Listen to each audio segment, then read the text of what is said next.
Welcome back, everyone, to Lesser Known Operators. My guest today is Ricky Daring, a Green Beret from 3rd Special Forces Group who was medically retired a few years ago but hasn't let that slow him down. Today, he spends his days working as part of America's Warrior Partnership, a fractional CEO at Reforge, and has his own consulting business, Warrior Tribe Consulting. All the links to his socials and those things will be in the show description. Remember to like, subscribe, share, comment, text, leave it anything you want. Make sure you guys are passing these episodes along. I do appreciate you guys. Thank you for listening and enjoy the show. Ricky Daring, welcome to Lesser Known Operators. Thanks for coming on. Thanks, Nick. Is it Nick or Nicholas? Online, it's Nicholas Allen. But if you try and vet Nicholas Allen as a Green Beret, he doesn't exist. Me, the real person, does exist, who was a Green Beret and has all this, did all this shit. Right. But for some reason, years ago, Nicholas Allen was my internet name, and that kind of stuck. It was Tyler Durden for a while, but I think everybody in group had a fake name on their Facebook when they were in group. I don't know if you did either. Maybe. Maybe. Allegedly, right? Allegedly. Allegedly that happens. And as I said, the thing was counting down. I don't know what I'm going to say until like that thing starts counting down. And then I go, okay, that's what we're going to talk about. As I was doing my research on you, it's a common theme that GBs, they're getting out and they just want to continue to serve the community and other veterans, right? To still be an example for everybody, like we were in the military. And it seems like you're doing the same thing, right, with AWP. Why do you think guys, especially with our background, are drawn to that when they get out? Yeah, and thank you.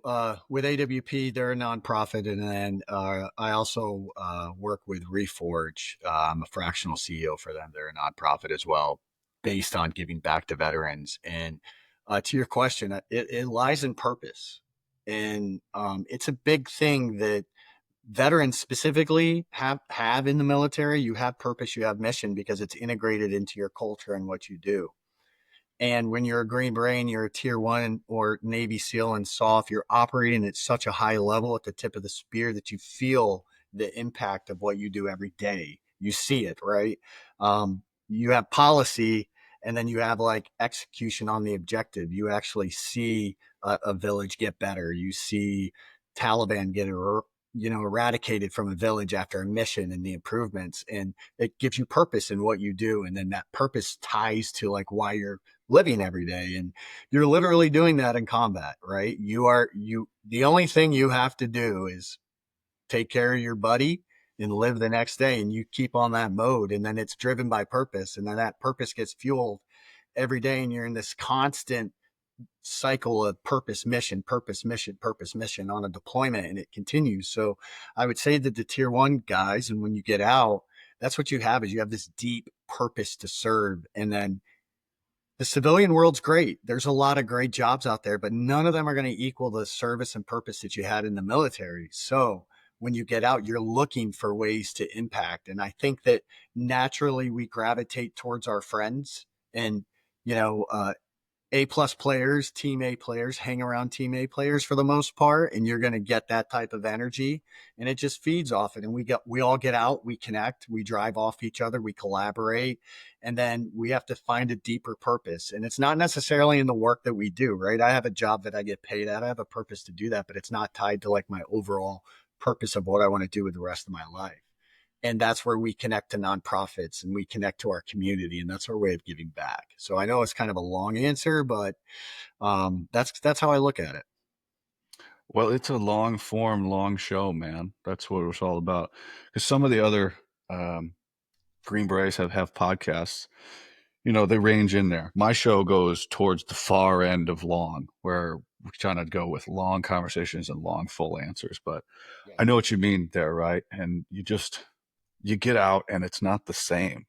You leave group, you walk out the gate, or you drive out the gate with your DD-214, and you just go, is that it? Am I done? Can I go now? And you try and find purpose. And it's easy in these groups and nonprofits and things like that. to find other people that want to be there, because guys running those things or working on the board or advising, they really want to be there. Is that what you're finding with all these groups that you run into? Yeah, you're finding like-minded individuals that are on a mission to help people, one, and help individuals who aren't helping themselves or getting resources to help them. That's the great part, right? We love to be heroes. That's why who doesn't become a Green Beret to not do more and be a hero and save the day if they can. And it's the same thing, and you get surrounded by people like that. And then specifically, like some of the nonprofits I work with, like Reforge, we take veterans. It's focused specifically on veterans and first responders, and taking them hunting, fishing, health, wellness, community events, hiking, ruck marching, connecting the whole community together. And that once you do that, like you just have this huge energy, and then all the veterans are clicking and thriving, and just creating that environment. So that's what I love the most about nonprofits, and specifically nonprofits that are focused on veterans and first responders, right? Because um, that's what we need. And with Reforge, and I'll say Reforge, but like even my own philosophy, three things veterans need when they get out is purpose, wellness, and community. Like we want to solve suicide, we want to solve all this stuff and get all these studies and do all this medicine and all of that, right? Veterans, when we get out of the military, they tell us you got to find a job. That's your number one mission, and that's what we do. We go, every veteran, we go get a job because that's what we got to do. Boom, execute it. What's next? No one tells you what's next. And then what's next is you start learning that the corporate world, or like whatever, doesn't have what's called leave days like we had, block leave. They don't have any of that stuff. You don't get to go to the medic to like get your back checked out during the morning when you come in for PT, and your team sergeant's like, yeah, you're good. No, that's called paid time off. Or if you don't have paid time off, that's just you either choose to go to the doctors or you choose to get paid. And most veterans choose to get paid. That's where I say wellness. Like we should really focus on getting well when we get out of the service first, heal up all of our stuff, get all of our battles fixed, any of your addictions, any of your PTSD, your TBI, your injuries, your surgeries, like get well, get better. And with that, you're going to be in a better place. So I know I kind of went off the train there, Oh but yeah, yeah. wellness is huge, dude. Well, the three things of leadership, right? Purpose, direction, and motivation. Those are all gone when you Yeah. get out. Yep. Um, and they're tough to find, right? Because like you said, uh, you get out and you got to get paid. I got medically retired, so at least part of my stuff was done, You right? still have to get Uh, paid though. you got to get paid because you got to still find a new place to live. There's nobody telling you what to do anymore. Hey, I was running tier one operations, living alone in Pakistan, operating with OGA and CIA and operatives, and now I might be able to get a 50K job making subs or something. Like right? Like unless you have a plan too, that's what you're facing, and you got to get paid. Yeah, and a lot of guys just and gals, fall off the wagon, so to speak. But let's get into the why, right? I've been wanting to have this discussion with somebody of why do you think there's a need for so many of these veteran specific nonprofit? What creates it? Is it the culture of military life, or is it the fact that no matter what the military says, they don't give a fuck about you once you're gone? Yeah. Yeah, all of that, right? And if you break it down, one, the DoD, the military, your commander, your general officer, the admirals, they're not focused on what's going to happen to the warfighter when they leave war. That's the last thing they're writing policy and worried about, and all of that. So yeah, they don't care, in my opinion. Now, I would say broadly, there's policies in place, but those policies aren't impacting any true change that's helping a veteran transition out of the military. It's show up to these meetings, these briefings, participate if you want. You don't have to. They're very basic and broad, and then do this, this, this. Here's resources that are available to you if you want, and then get a job and go. Like really. And I know that like some units have special, like SOF has like the units and the specialties that can help veterans transition, but there's really not a lot of help. One, so it sucks. And then there's a huge gap in that, right? When a veteran leaves and transitions in their family, they're entering a society where society's continued on. It's just kept going without you. And the people around you, right? The people in my work, the people when I go to Walmart, they're not going to adjust and change to my hypervigilance and how I am. I have to adjust and change to society. So it's really hard. You need a community to do that. And there's not a lot of places for veterans to go to get those resources, right? And to get in line. I mean, there's the VFWs. There's places like that, but they're not going to be specialized in giving you special care to what you want. But that's where there's a gap, and that's where nonprofits come in because nonprofits can get funding from the community based upon like what the community loves to do. And if they love veterans and if it's a community that wants to give back, they can give to a nonprofit. Then that nonprofit can give you specialized care that the military won't, that a doctor won't. Maybe you hunting and fishing is all you need to do to get better, right? You can go to a nonprofit, do that for free, and connect with friends and community and all of that. So I think that's the why for nonprofits, specifically with first responders and veterans. And I'll add another thing too. It's because out of all of the, like, if you want to go into demographics, the veteran community, we're the least likely to speak up. We're the least likely to protest. We're the least likely to make a fuss about our situation, right? Like, very rarely are we out there doing that. And I think nonprofits can be that voice for us and be that voice to help drive some change that we necessarily wouldn't do. AWP does that a lot. AWP is part of some of the congressional hearings for changes at the VA and all of that stuff. And those are nonprofits that's doing that work. Yeah, a voice because, you know, you're told when you're in the uniform to shut the fuck up. Even though now I'm seeing, which does make me cringe quite a bit, is seeing service members in uniform Posting? Yeah. posting. And I Not a just, fan of it. Not a fan of it. I get that they vetted it with their command. I go, God, I would never fucking do that. Well, in fairness, too, like, I don't see Green Berets and range operators posting like that. If they are, like, please, come on, dude. Like, I feel like they would be shunned oh, immediately. I get it if you're a recruiter, right? yeah, That's kind of where I draw the line. But if you're just bitching about army life, no, there's still benefit. I don't know. There's two sides of the coin. But anyway, speaking out, right? Especially in our community, quiet professionals. And some of the guys will get out and go, oh, that doesn't apply anymore because this is the civilian world. And if I'm not making any noise, no one's going to hear me. And then some of the community shits on the other people that try and make noise when they right. get out too. So you have this infighting, and then people just shut down. Do you see that now that you're out a while? This competitiveness amongst guys in the same that came from the same community, trying to fit into this new world. Um, I have seen it in a few cases. I know me specifically, I haven't. So like one, I'm selling my house right now. I'm staying at one of my friend's house who we were in selection together. He's a Green Beret. Like we feed off each other. Anytime I'm having some success or some wins, like I include him in on it, and he's included. I got another buddy, Ricky Murillo and Chad Soundart, who are in North Carolina. Ricky runs a nonprofit of his own. Chad's got his own business, Cracking Skulls. We're all connected. Anytime we get a win or we plan events together, I go to Ricky's nonprofits. He comes to mine. We support each other. We speak for each other.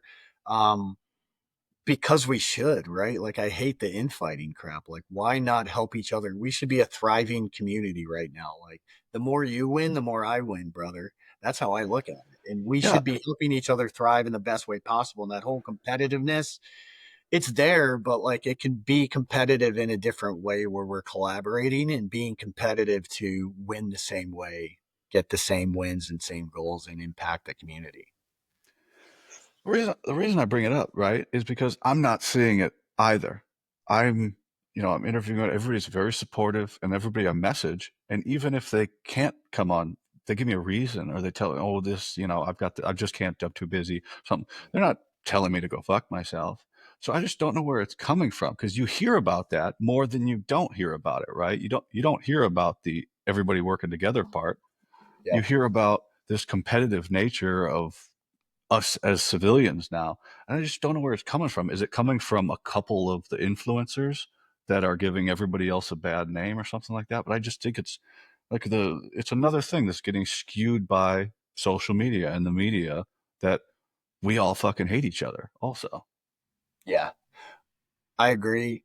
I think too, it's, especially Navy SEALs, Green Berets, there's a huge like animosity between that, and the media feeds into that, memes, like all that stuff, right? But it's less about that than it truly is. And to your point, like it's a community where we take care of each other as well. For me, that's why I'm on this podcast, because if I find out if someone reaches out to me, whether I worked with them in the community or not, and they're a Green Beret or they're attached to group or the unit or somehow, like, I'm going to do whatever I can to move my calendar or schedule around to go and help support whatever they're doing.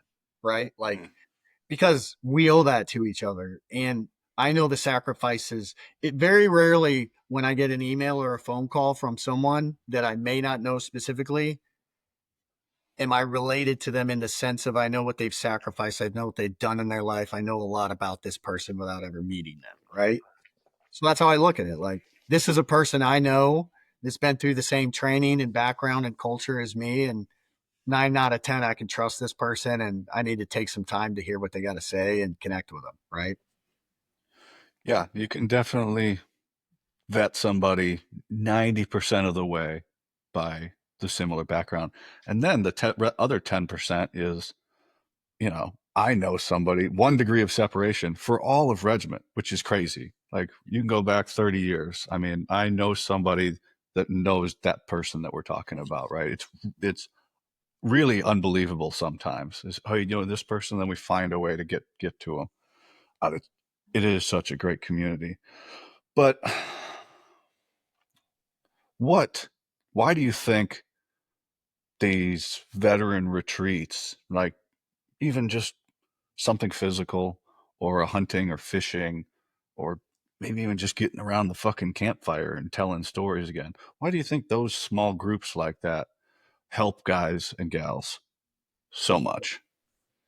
Yeah, it's tribe. It's the tribal part of it that um you're able to connect with people that are going through the same thing as you, right? So trauma, trauma bond, call it whatever you want. Like, you've been through trauma together, or separately, but you're going through that together. So one, the community and connection is great, like in any setting. But the outdoors is even better because you're getting people outdoors. You're opening senses that they're not using every day. That smell, sight, sound, all of that. That's going to just unlock things in your body health wise that sitting in a freaking restaurant or in a house watching TV is not going to do. Like, you can look up science behind it and in medical research that helps your body. Sunlight helps your body. Being outside, touching the ground, having air, all of that just helps to, like, is that going to cure you long term? No, but the hope is that it opens up something inside of you that kind of disrupts what's going on with your system right now and gets you in a place where you can stop and think and have some time to think and say, you know what, like, let me think about my situation. Because typically, if you can do that, like a veteran, we know the culture, the background, and war fighters, like, we're going to start analyzing and being strategic and like, why am I here? What do I got to do to get out of this situation? And you see them start to unlock themselves, and then they're focused on hunting and fishing, and there's an outcome immediately from that. It's like a mission, right? When we go on missions, we get an outcome that day. That's what I learned about doing missions. Sometimes in the corporate world or a nonprofit, you may not get an outcome for a year on work you did, and you got to wait. And I think a lot of that's what the outdoors does. That's what hunting, fishing, all that does. You get an outcome at the end, and we love that. And that also gives you a good win, right? And you come out of that feeling really freaking good. Like, hey, I'm in a good spot. I think I know what I got to do, and I just got to win. I accomplished something. Then you add in the fact of, like, if they kill an animal and they gut it and they clean it, they just provided for their family, right? You can take that stuff, take it home. That's an even deeper win as a man and as a human, that you provided food for your family. Then you take it home, put it in the freezer, and then dinner comes in 2 weeks and you pull that meat back out and you give it to your family again. So you're like reliving that experience. And then you're slowly starting to replace negative thoughts and negative cycles with positive things, and then as we know, once you get on a good roll, that's when it's like, that's when you're, you know, gaining and heading in the right direction. So getting veterans outdoors and doing that's definitely huge for that. Yeah, I tell people, hey, you want to that they want to get more fit, right? They want to get back into shape and get fit again. I said, well, you can start just by listening to different podcasts. Listen to health podcasts now. Yeah. Listen to, read different articles. Read different. Just change your environment. That doesn't even require going to the gym. But if you start listening to this shit over and over again, that'll start feeding into your physical well-being. But so yeah, we do these things, to get us into a better frame of mind. But the biggest thing over the last 10 years is doing something to stop or stem the veteran suicide epidemic, right? Yeah. And we got all these, you know, charitable functions and things designed to raise awareness and do something to stop it. But why aren't we doing the same thing with alcohol? Because that is driving this just as much as the trauma that guys are seeing overseas, right? They're coming back and they're drowning themselves in booze. I know I have, and making it worse. And then they'll get up the next day and make it worse and make it worse until they can't handle it. Why aren't we saying anything about that? Because I really believe it plays more of a factor than anyone is thinking about. Mhm. Yeah. 100%. Um, and that's why I stopped drinking. Huge implications to my health long term. And It drives you um, crazy. yeah.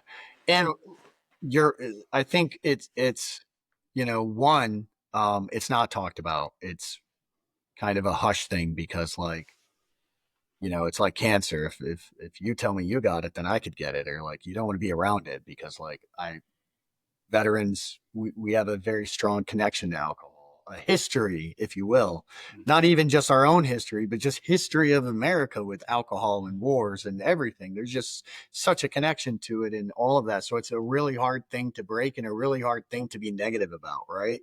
And so many people do it because and veterans and operators, right? Because it's part of like how we coped with a lot of things and how we're still coping. But the thing about it is it can turn into an idol. And when you're no longer, like, when you start serving it, right? And you're not serving your family, your work, your business, that's when it becomes an issue. And then when you're serving and giving it your health and other stuff, that's when it's becoming an issue. So it's not about, it's going to the levels like, hey, it's okay to drink. It's okay to have a couple drinks. It's okay to like do that. It's okay. Maybe, you went overboard every now and then. Like, that's cool. But like every single day, you're serving it now. So now you've taken the power of yourself of being this badass like operator and stuff, and now you're serving something that you would never do. You would never serve anything that way and give yourself to that. And so once I learned for me, like, what it was doing to my health, just leave out the PTSD, leave out the TBI, fatty liver, high blood pressure, uh heart disease, all kinds of stuff, just drinking in and of itself, right? Like, you're already killing yourself right there. Like, and nothing I can do, no matter how much I work out, no matter how much I eat healthy, it's not going to help me, right? So that's where I thought about it. Like, man, I really have to think about my health. Um, then the TBI and PTSD, right? All my treatment, because I was doing the TBI, they have like the TBI kinetic thing where you work on your balances, and I was doing the MRI stuff. I started doing SGB as well, which I can talk about, ganglion block and all of that. So I'd love to talk about alternative medicines that are very good that veterans can do that I wish the VA gave us. But yeah, with alcohol, that's how I thought about it, right? And I almost, it would be like go to the gym, but do it every day, but you never get a gain. Why would you do that? Like, that would be insane. That's drinking every day and trying to get better with PTSD. Why? Like, you're not going to get any better. You're not going to get your physique better. You're not going to slim down. So once I learned that, I started with, let me go a couple months without drinking. Let me see how this works. And then I started waking up without a hangover. I was like, this is great. I'm waking up at 4:35 a.m. ready to go. Like, I'm Exactly sleeping better. 4:35. Huh? Exactly 4:35. 4:30, 5 o'clock, but Yeah. 4:35, but like I'm ready to go, and you have your wits about you all day. So there's so many health benefits too that long term you can do as well, and that's what needs to be communicated.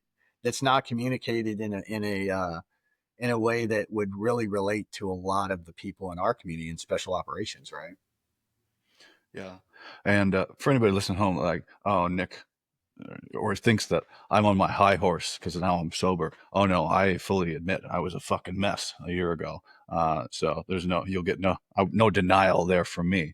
So, but you're right. The TBI and the PTSD coupled with that and produces what we're seeing now.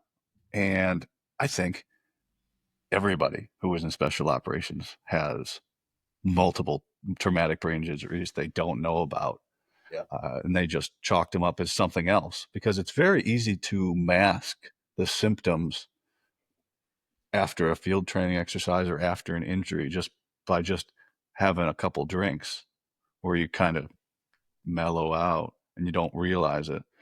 And then your sleep's fucked up, but Yep. that's just from having a couple drinks. I had some weird dreams. I just didn't sleep right because I was drinking. So then you start, not realizing, and you get hurt again and hurt again and things like that. And shit like that happens to me. And now you end up, in your basement, like some political pundits hanging out doing a podcast or things like that. So I guess there's Right. some benefits of it, but negatives, mostly Yeah. negatives. Anyway, Same watch too. your I'm head. I'm never on my high horse about it. I usually don't tell a lot of people because it why what and I'm it's just yeah, it's a personal choice, and I recommend, if anyone is not at the like standard limits and stuff, really reflect on that. And then especially if you have PTSD and TBI, it's you know when I when I first got to a team, I came from the 82nd, so we didn't use pistols a lot. So I wasn't great with a pistol. I sucked at it. So I had to get better. So every day I was going out there shooting and doing my best to get better. And I got better. And I think that's what we do. We work on our craft. That's what makes Green Beret so great. We're tacticians. We love our craft and we try to hone every little piece of it. And there's some guys that are just really great pistol shooters, right? And they got it, right? And then some of us are going to try to get as close to them as possible. We may never get there, but we're gonna hone that craft as good as we can to become the best warfighter. And that's how I think about it when I'm out. Like, how do what's going to make me more capable and to be the best warfighter I can outside? And drinking was not helping me do that. I was not getting any better, so I had to change my training plan. Yeah. And luckily you're able to do it before you drove the train off into the gorge, like Back to the Future 3. So Right. how do we get to that point? Because I hear you 14 years in the military, you're a Ranger regiment and a Green Beret. What caused you to say, I'm leaving my hometown and I'm going to go be a Ranger? Oh, yeah, cool. Also, I was not at Ranger Regiment, Ranger Oh, qualified, the 82nd. No worries, but just making sure I called that out before then your anybody. bio online is incorrect then. Mm, Yeah. which one? At LinkedIn or? Well, no, the couple I read it says you were a Ranger and a Green Beret. So it just was wording I assumed incorrectly. You're good, and I'd like to check that too. I don't want any of. I know I've had some stuff from CBS and Amazon when I worked there, write stuff, but a lot of that's like, a communication person just looks you up and probably writes things, and they don't know. But For those listening at home, there is the 75th Ranger Regiment, which is 1st, 2nd, and 3rd, and sometimes 4th Ranger Training Brigade. But they're not really Ranger Regiment proper. So there's 3 battalions: 1st, 2nd, 3rd. One's at Fort Lewis, one's at Benning, and one is Savannah. somewhere else in Savannah. That's it. Yep. And they are the most elite infantry unit in the world. They Yes. support Delta. Delta Force primarily, and they live, breathe, and die infantry tactics, Yeah. techniques, and procedures. Being Ranger qualified means you went to Ranger school and you completed a 63-day course at Fort Benning, and then in North Georgia, and then in Florida. It's, as some would say, a suckfest and a leadership school. So that's your history on that for the day. You So, basically yourself and road march and get in fake firefights. um, so did you? Let's see, you're out of decades. That puts you at 15. So then you would have joined 2001, then, right? 2000, I was 17. Yep. Okay. I grew up in Watertown, New York. So that's right outside of Fort Drum. So Oh, yeah, snow up there. Grew up as a kid, had a paper route, was always energetic kid, man. Always trying to make stuff happen. When I was like 9, I found this like broken down house full of like baskets, and I took them all and started selling them. And then I took paper routes, and I was always doing stuff, man. And my grandfather was a Korean War and a Vietnam War vet, infantry guy himself, then was a door gunner in Vietnam. And I was raised by my grandparents. So obviously, once I got 17, I wasn't going to stay in Watertown, New York. I wanted to join the military. I wanted to serve my country. I wanted to get money for college. They didn't have money for college. Like my grandparents, we lived like very, very small means. I remember my grandfather was a janitor at the water department in the city, and he was old school, like old school army too, where they used to pay you in cash when you got into your uniforms every month, which is why, like, when you were in the regular army, you had to do what the monthly, you had to get in your uniform every month because that's what they used to do in the old days to get paid. Yeah. So you used to have to show up in your uniform to S1, and then they'd give you your paycheck, and then you'd walk out and get an inspection. payday activities. That's what it's called. It's funny too because my son's in the military. He's in Colorado now, actually. And he was just telling me about payday activities. And I was like, oh, that sucks, man. Um, they're still You doing it. sucks to be you. Still doing it, man. I'm like, shit, why are they doing that? It's so stupid. But I get it, right? Like policy and all that crap. But yeah, my grandfather, he used to come home. He used to get his money. He never put money in the banks. He grew up in the Depression too. So like I learned a lot from my grandfather. So I joined the service because of that. Fuck yeah. So 2000. I don't think so. What did you enlist as then? Yeah. So I came in 2000. I came in at the time when you could like do the PT test. If you could pass the PT test and you got another friend in the military, you could come in as an E3. Like you had to go through your recruiter. I don't know if you had that, but I had that in I did. 2000. Yeah. Well, I Yeah. totally passed the PT test, of course. So got promoted to E2. Then I got a buddy to join, so they made me E3. So I joined infantry as an E3 down in Benning. Um, Went to Benning. Similar to like I was the honor grad of basic training, so then I went to airborne school, and then got orders to the 82nd. So 2000 2001, I headed up to the 82nd as a private. Showed up there, did EIB like right away. Did EIB, then I went to Ranger School, came back, then then we went to Afghanistan in 0203. So I was with First 504 82nd. So I was in Afghanistan right in the beginning. Came back from Afghanistan, made my E5 over there.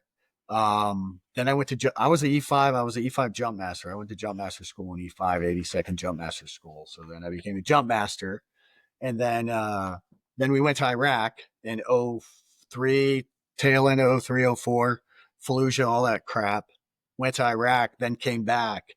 And then I went to LURS, so RSLIC, the LURS course. So I went to LURS course, and then I took over the scouts platoon in like '05, and then I was a scout platoon sergeant, E6 scout platoon sergeant, and then did all the jump master stuff, ranger, scout, all that crap, and then went to selection, and then '05, '06 selection. So what was it? I mean, they were, if you had Ranger. Ranger and Jumpmaster at E5, they probably were pretty pissed that you were going to selection. Oh, I mowed lawns while I waited for orders, dude. They were I bet you pissed. did. 'Cause I was at Well, E6 LERS. I went to the LERS course. Like I did all that. And it sucks, right? You can't hate a person for doing that. for those listening at home, why are they mad at you? Well, yeah, probably because like one out of just jealousy. There's a lot of that there too, right? Like you're going to do that. And two, because like you're leaving the unit, you're not going to be there to train and help soldiers. At least that's kind of what on the surface they say. But I guess I never really thought about why. Actually, that's a good question. What did I, you I, think? I think about it too. I had a sergeant major give me a hard time at a post soldier of the year board that I was going to select, or that I had been selected. I had been selected, and he was Right. giving me a hard time about how Green Berets were unprofessional and shit. Oh And yeah, this is yeah, a post soldier of the year. I was like, I can't get any more professional right now than I yeah. am sitting here in this chair. I didn't say that, but I would say it to him now. Now that I'm out, but yeah, that always got, and people they just always have strange reactions to, oh, you're going to go do that. A lot of people can't make it. A lot of people want to go and don't qualify, so they just shit on it for the rest of their career because they're not smart enough or Yeah. not fit enough. People will go fail the PT test on the first day, then Yeah. same thing. Will make shit up for the rest of their career. How, oh, it wasn't for me, or oh, they didn't want me, and Have stick that'll and taint hider and mouth. Yeah. taint people's perception of what SF is like. But really, the only thing that matters if you make it that far is when you're out and what people say about you, the guys you served with, because you can't describe any special operations unit to anyone that wasn't in that type of unit. It is unlike any experience you'll have in the military. Because I can tell you, I was in field artillery in the regular army, and that fucking blows. Yeah. It is the worst day I ever had in special forces. I almost died, and it was still better. 100%. That's a So bold statement. That's a hot take right there. Actually, I'm going to think about that. I don't know if it was still better. But, so we'll uh, circle back to that one. But you know what I mean. You know what I mean, right? my first, so when I went to my team, so when I went to selection, got selected, was an Echo, went to third group, went to second battalion, then went to Charlie Company, and I got lucky too because they had excess of people. But we had an Echo that was leaving, but they were going to Kyrgyzstan, Bishkek, Kyrgyzstan, to do a J set out there, and to train and do FID with some of all the Kyrgyz soldiers. So Sergeant Major put me on that team, and I ended up staying. It was 362 at the time, and so I was on 362, 3232 the whole time. But when I got to the team, I was XS Echo, and we flew to Bishkek, flew to Kyrgyzstan. And to your point, like when I went, I flew into Manis Air Base all the time with the 82nd when I deployed, and it was like keeping track of 30 soldiers, making sure their rucks were lined up, like no one's going anywhere, like la la la, freaking go to sleep. You can play cards. That's about it. And then like we flew in on we had our own C-17. So I was like, this is amazing. I slept with a, I slept with a blow up mattress. We get to Kyrgyzstan, Manis Air Base, and we leave, which I never thought you could do. We left, linked up, and then I lived in Bishkek for 6 months. Like when I showed up, they're like, "Your excess, your room is a couch." I'm like, "This is amazing." So, right, like this is better than any day that I had before because every time I deployed, I was sleeping in a tent with like 40 soldiers. I'm like, this is great, you know? So I would say the lifestyle improves as far as like while you're deploying as like a special operator. That's the great thing. You do kind of get this like rock star upper level lifestyle to a certain degree where you have your own shit, your own connects, your own internet, where you don't get that in the regular army, like while you're in your unit. So you have that, but you're also doing way more cooler, dangerous shit too. So it comes with a certain sort of, you know, uh, It all comes at a opportunity. price. It all Exactly. comes at a price, and I've said this before. If special forces will take everything from you if you let it, even up to your life. it'll take everything from you, and you will oftentimes sacrifice everything to try and get to that next level or that next step, that next deployment, that next school, or just even to make Sergeant Major happy because you don't want to let him down. Yeah. But going back to the course, so you leave 82nd, right? You get selected, um, which is pretty easy. So if you're listening and what is he talking about? 82nd and the Q course are one street apart. Like it's right, they're right next to each other. So everywhere else, if you go to selection, you have to go back to your unit, your home base, clear base, and then go back through the Q or go back to Fort Bragg. So if you're already stationed at Fort Bragg, it's a lateral transfer, and you can be out of there in a couple weeks, probably, right? Yeah. Mine took about 3 weeks. Yeah, so that's pretty easy. Whereas most people, it takes anywhere from 2 months to a year to get to Yeah. the Q course. So that's pretty good. So you do a lateral transfer, you go over, you start the Q course. Was there ever a point in the course where you thought, I don't know if I'm going to make it? Yeah. Like, I guess every phase, right? Really? Yeah. Cause you just see people that, like, the deeper you get into the course, the more knowledge you get, the more you learn about people, and you learn like some really great characters, some really great, like, solid dudes. And then when they fail or they fall out, you're just like, wow, man, like, fuck, am I going to make this? Like, I got to keep grinding. So there's always that there, right? Because you're measuring yourself up always.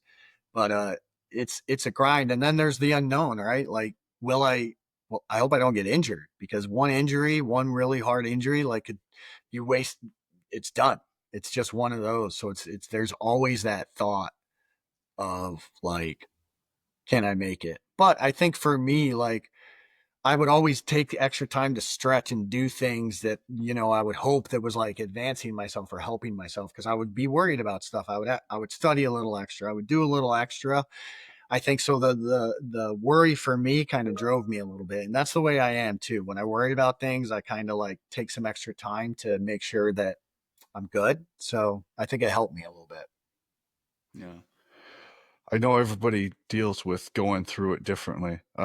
When people would fall away, I would just go, fuck them. You know, ugh, just, Oh yeah, I mean, I you got, have the mentality, but I was like, man, that was a good dude too. Like, fucking not gonna make it though. yeah. The great equalizer, because class was pretty big for land nav, right? And Mm-hmm. then and then after land nav, you really found out who could keep their cool, because Yeah, that's a humbling experience, getting dropped off in the dark in a sheet of paper with eight digits on it. Oh, just go. yeah, But one of my favorite lessons, life lessons, and I only recently remembered this, is because they give us a class and teach you how to do everything you need to know to navigate in the dark, um, in West or Central North Carolina. yeah, Um, and Cadre says, and this, brilliant. If you're walking through the woods and you see the chem light, forget about it. Right? yeah, Look down and look at your feet in the path you're traveling. Chem light's not going to move.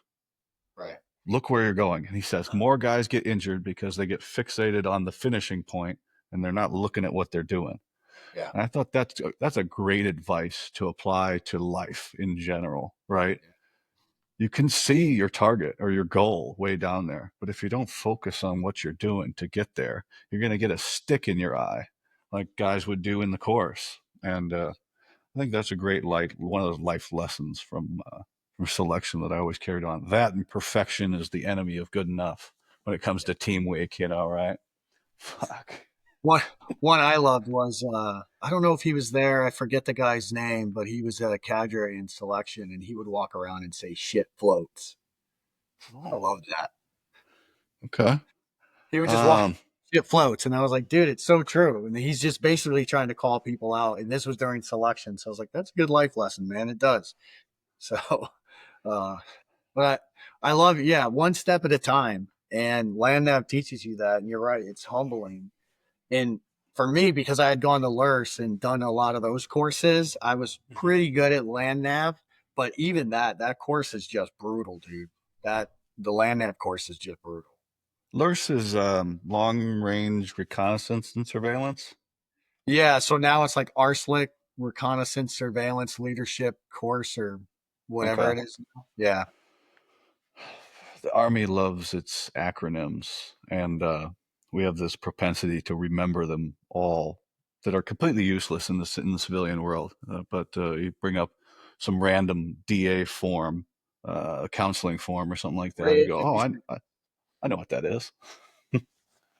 it's funny because like my son's in the military and he's an E5, so he's like, yeah, I had to. He's like, I had to buy a printer to do my counselings for my soldiers. I'm like, is it still 4856? He's like, how did you know? I'm like, I have no fucking clue why I have that in my head, but is it? He's like, yeah. I'm like, why do I have that number? I can't remember my phone number sometimes, but I know 4856. I know 600-2, the 82nd manual. I can remember all these manuals that I had. And now, Yeah, the big one in the regular Army is 670-1, wear and appearance of the Army uniform. But is that mustache and rags? No. So the course is great, right?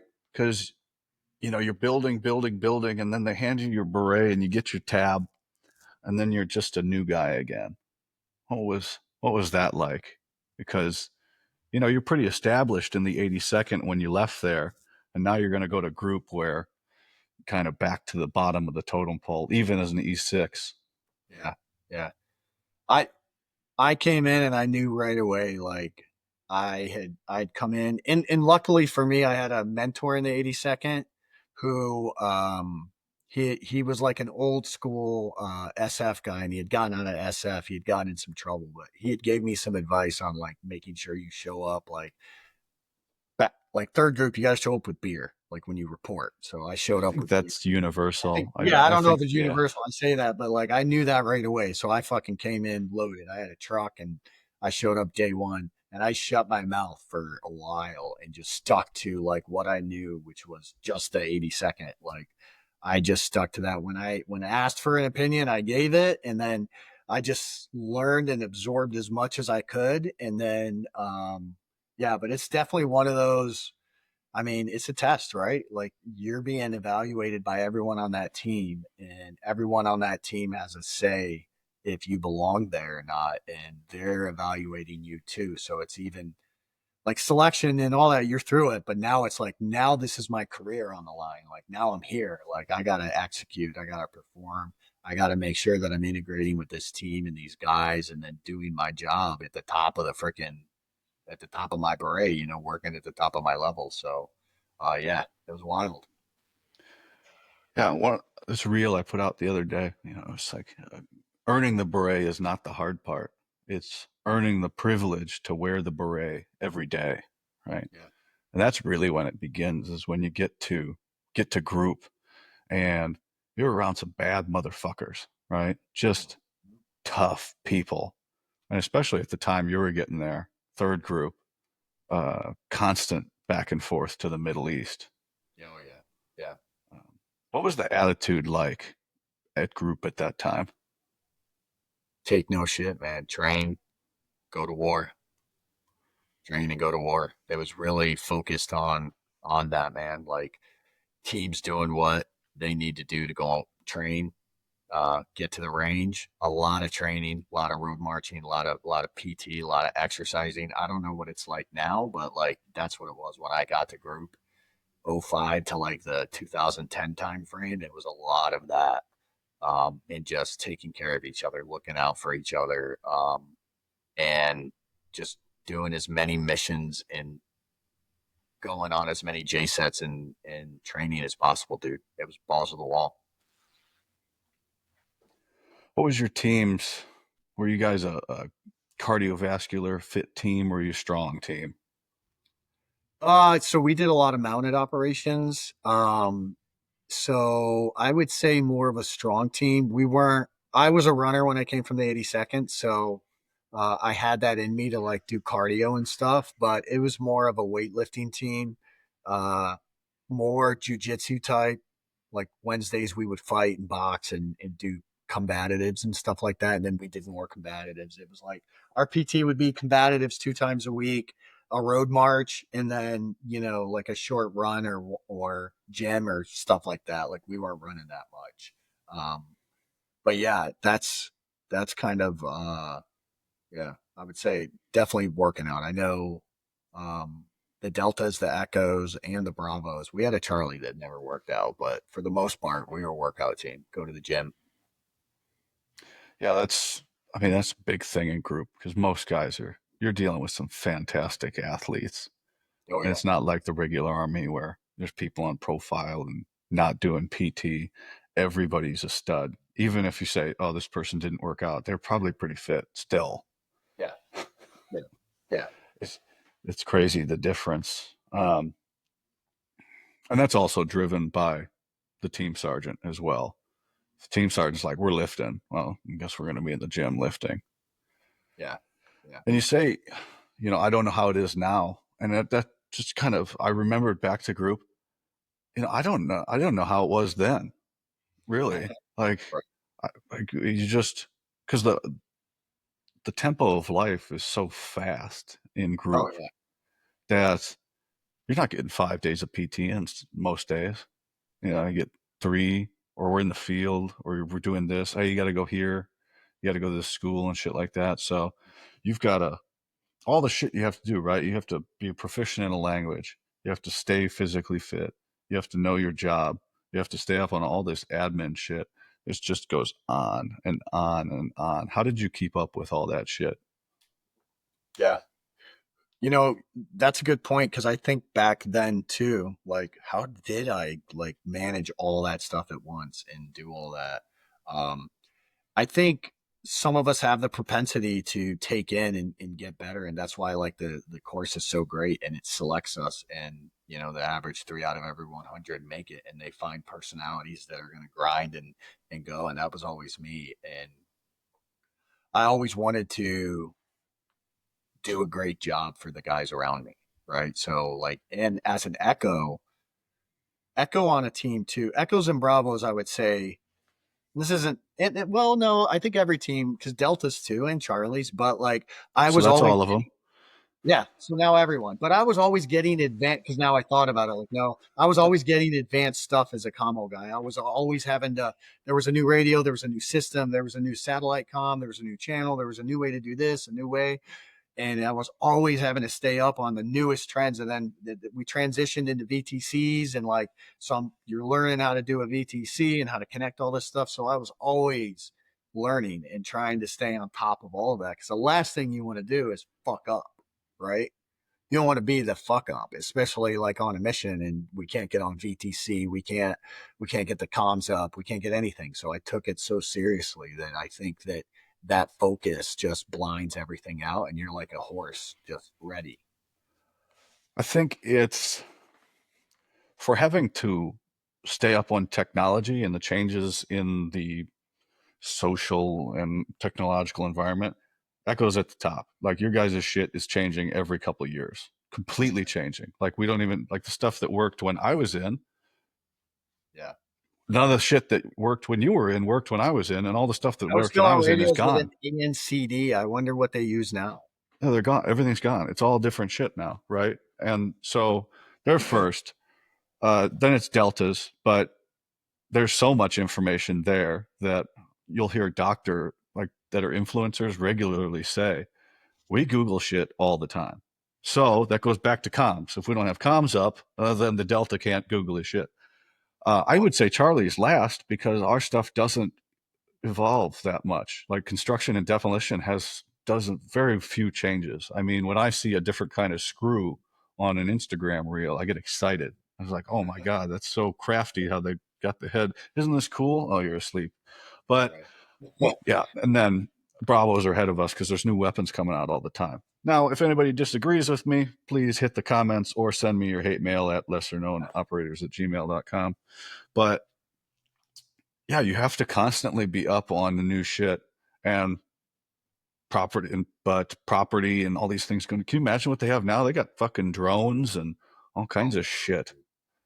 yeah, that you got to manage and keep track of and all of that. I was more of an old school Echo too. I just missed Morse code. I think by a year or two, but I would set up antenna. I love setting up HF antennas, dipoles, leans. I was always out there whenever we did missions. I was always shooting comm shots back to Bragg if we were in Nevada or training. I was always trying to shoot an HF shot. Like I love doing that. I did it in Pakistan too with uh and sent a shot into Africa and then all the way to Bragg. I just love setting up antennas and doing all that stuff. So I was always a weirdo with that as well. Like so I was always staying up and up to all of that.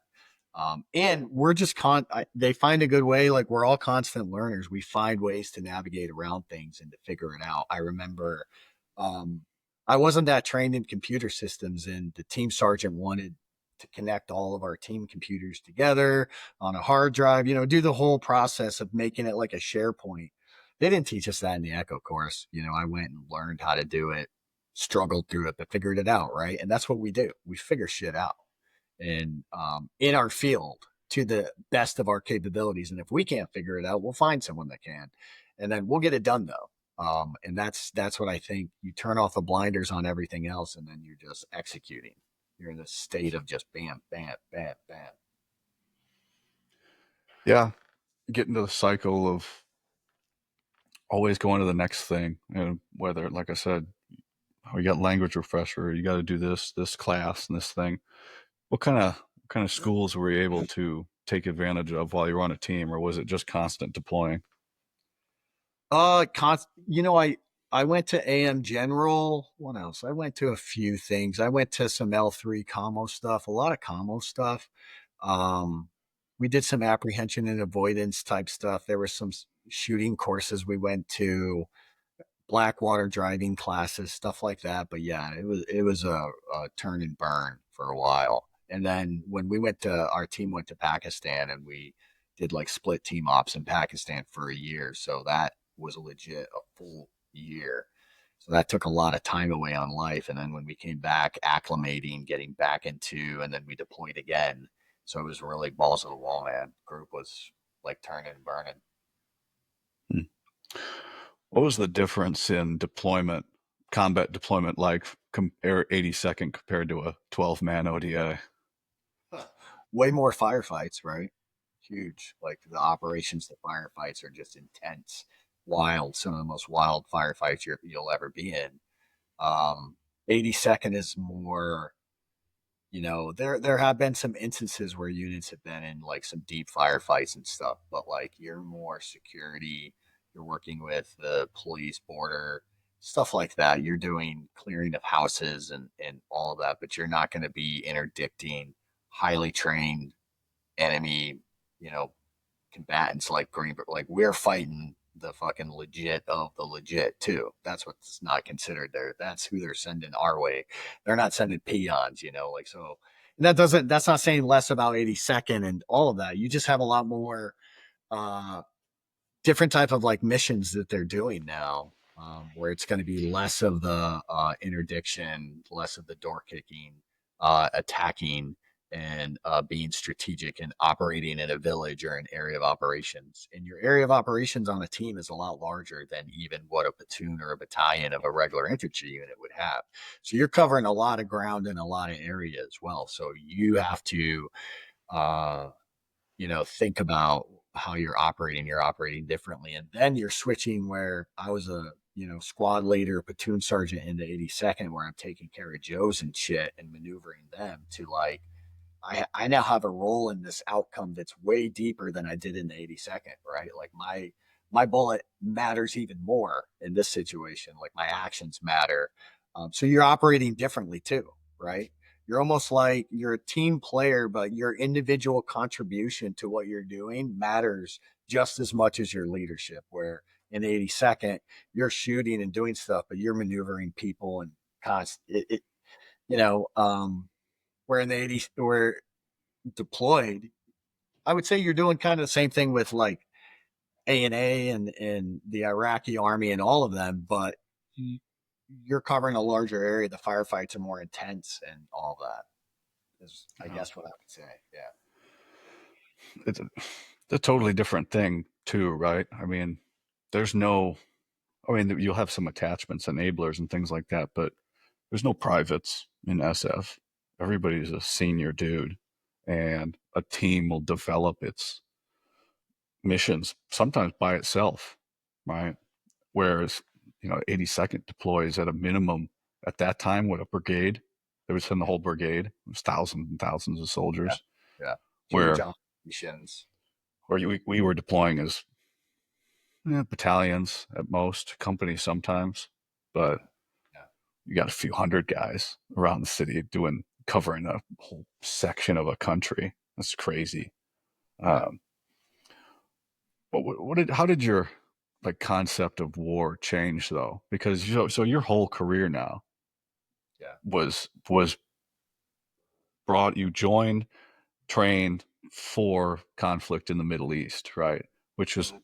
completely 180 degrees from before 9/11 because everything changed on 9/11, right? We became a country at war and we got stuck there for another 20 some years.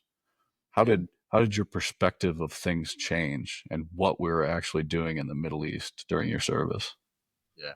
I mean, yeah, that's a tough one. But there's a lot of political stuff that's going on right now, and I mean, the way we left Afghanistan was bullshit, and the way that that whole process went down was bullshit. So I think it has a lot of us veterans thinking about our impact during that time, like how much, because we, especially Green Berets, I would say, and myself, because we put a lot of love and care in the villages that we took care of. I mean, we were basically their mayors, their caretakers. So, and we built relationships with interpreters. And It's war, but it's weird because you're also living there too. So it is war, but you're also living. So there's a part of you that's always there. So for me, it, it it hasn't really changed as far as war. I'm happy that I'm not fighting in it. I wish that we don't have to go to war after all the things that I've seen and done, but it is in a way necessary evil. I embrace it in a way that I understand that it's been around forever. It's probably never going to go away and take some shape or form of something. So I haven't really changed my thought of, the war and overall with war and my service. I try not to negate what I've done. My grandfather was in Vietnam, and we ended Vietnam in a negative way, in a negative political way. And I definitely know that impacted my grandfather because my grandfather was in a lot of firefights too and sacrificed a lot for his country. And to come back and have it like feel like it wasn't worth or you didn't do your part, it's horrible. So I never want to go down that road for myself. But um, I I joined to serve, and I knew that war was part of it, and I ended up going all the time, right? And I miss it though. I miss being with the guys. I miss driving on a mission. There's nothing better than like waking up in the morning like 3 a.m., man, getting your kit together, getting everything on, double checking radios, like hydrated, like locked and loaded, like the type of you don't need an energy drink, you do not need coffee, you need nothing. You are locked and loaded, man. And that feeling is hard to like replicate, you know? Oh, you can't. And all my experience is hearsay. So I link to training. You cannot replicate anything like that in the civilian world, no matter how hard you try. Yeah. Uh, I think back of my time in group, and there's nothing you can. It's even tough to put into words, right? Um, like I work out now, and just trying to get that workout where it's just when you hit it, fucking yes, right? When you blow a door off its hinges and you come in shooting after that, I mean, can you think of anything that gets your blood up like that in the Yeah. that you can't. It's just you're chasing that feeling. That's what kind of sucks about afterwards. It's over. You're never gonna get back to that feeling again. So you gotta find a new something to stir you on. But you said you joined to serve. Why did you volunteer for selection? Yeah. Um, I wanted to be the best that I could be. I wanted to be the best soldier that I could be. And I also wanted to be able to operate alone, not alone, but I felt at the 82nd like I was more mature than a lot of the people around me. I was more trained. I took it.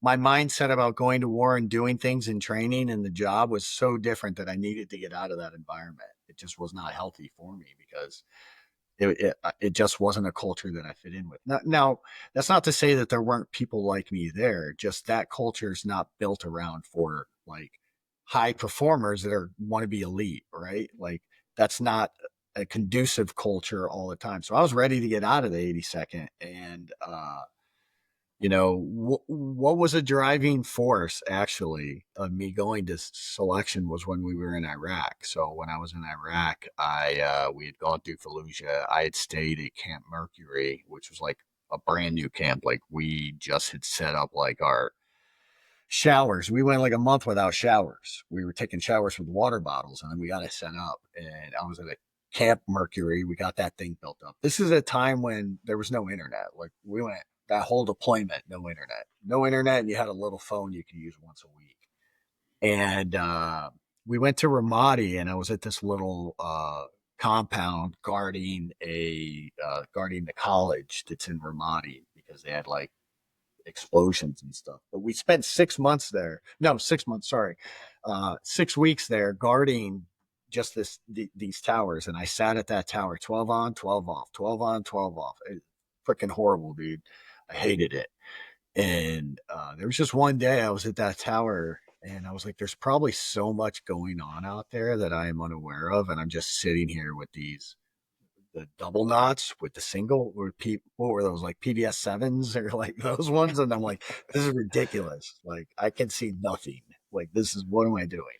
And then a SF team in a Hilux, three dudes in a Hilux with a freaking interpreter comes to our gate, asked to come in. So I was actually coming off shift and they had a FLIR system and all that with them. And they're like, come up to the tower, man. And I went up with them and there were dudes out digging like a couple clicks away that I had no idea, but they could see with the FLIRs and the ISR. And I was like, this is freaking amazing. And they dropped a bomb on it out there and did a strafe and I was sold. I was like, I legit, dude, was like, how do I get where you're at? He's like, you got to go to selection. I was like, I'm going to selection after Iraq. What group? What group were those guys from? I think it was seventh group or Seven. fifth. Yeah. Yeah, it was probably, was it? It was one of them. I don't even remember at that time. That was so long ago, man. Yeah, yeah, and that was That's it's, about I 20 years ago. wonder. I wonder if they tell that same story and just somebody's hearing that story and going. I On the always other think side. about the other side of things, right? Because what your interactions, you don't interact with the regular army a terrible amount when you're in Right. SF. Like you do it when you have to. Yeah. Like I remember we got back from Korea in 16 and we had to go down to do an NTC rotation. We weren't in the box in Fort Irwin, but we were like at the Marine base in Barstow there. And so we're living in these barracks and I'm at the talk and I'm getting up for the day and they had run some mission the night before. And the other, my other guy comes in and goes, hey, their truck broke down. It snapped an axle or it snapped a bushing or something like that. It couldn't move. And I said, oh, that's a pickle. And he goes, wait, I need you to figure it out. I said, why is it my fucking fault? He said, well, you're the Charlie. Go figure it out. I said, well, fuck. You know, well, who told you that? He said, the commander. I was like, well, I guess I'm fucked now. So I get up. I'm just in PTs. I'm like, I'm going to wing this. So I get in the TMP or the car and I just start driving around these bases in like bigger and bigger circles until I find a soldier. And I'm at PTs. I don't look like like I just look like some guy. But you're fit. That's what. And I walk. Hey, private, where's your sergeant? And he's like, he points over there. He's like, hey, sergeant, where's your platoon sergeant? He's over there. So I go over there. Hey, PL, where's your lieutenant? Can I talk to him? He said, yeah. So they come over.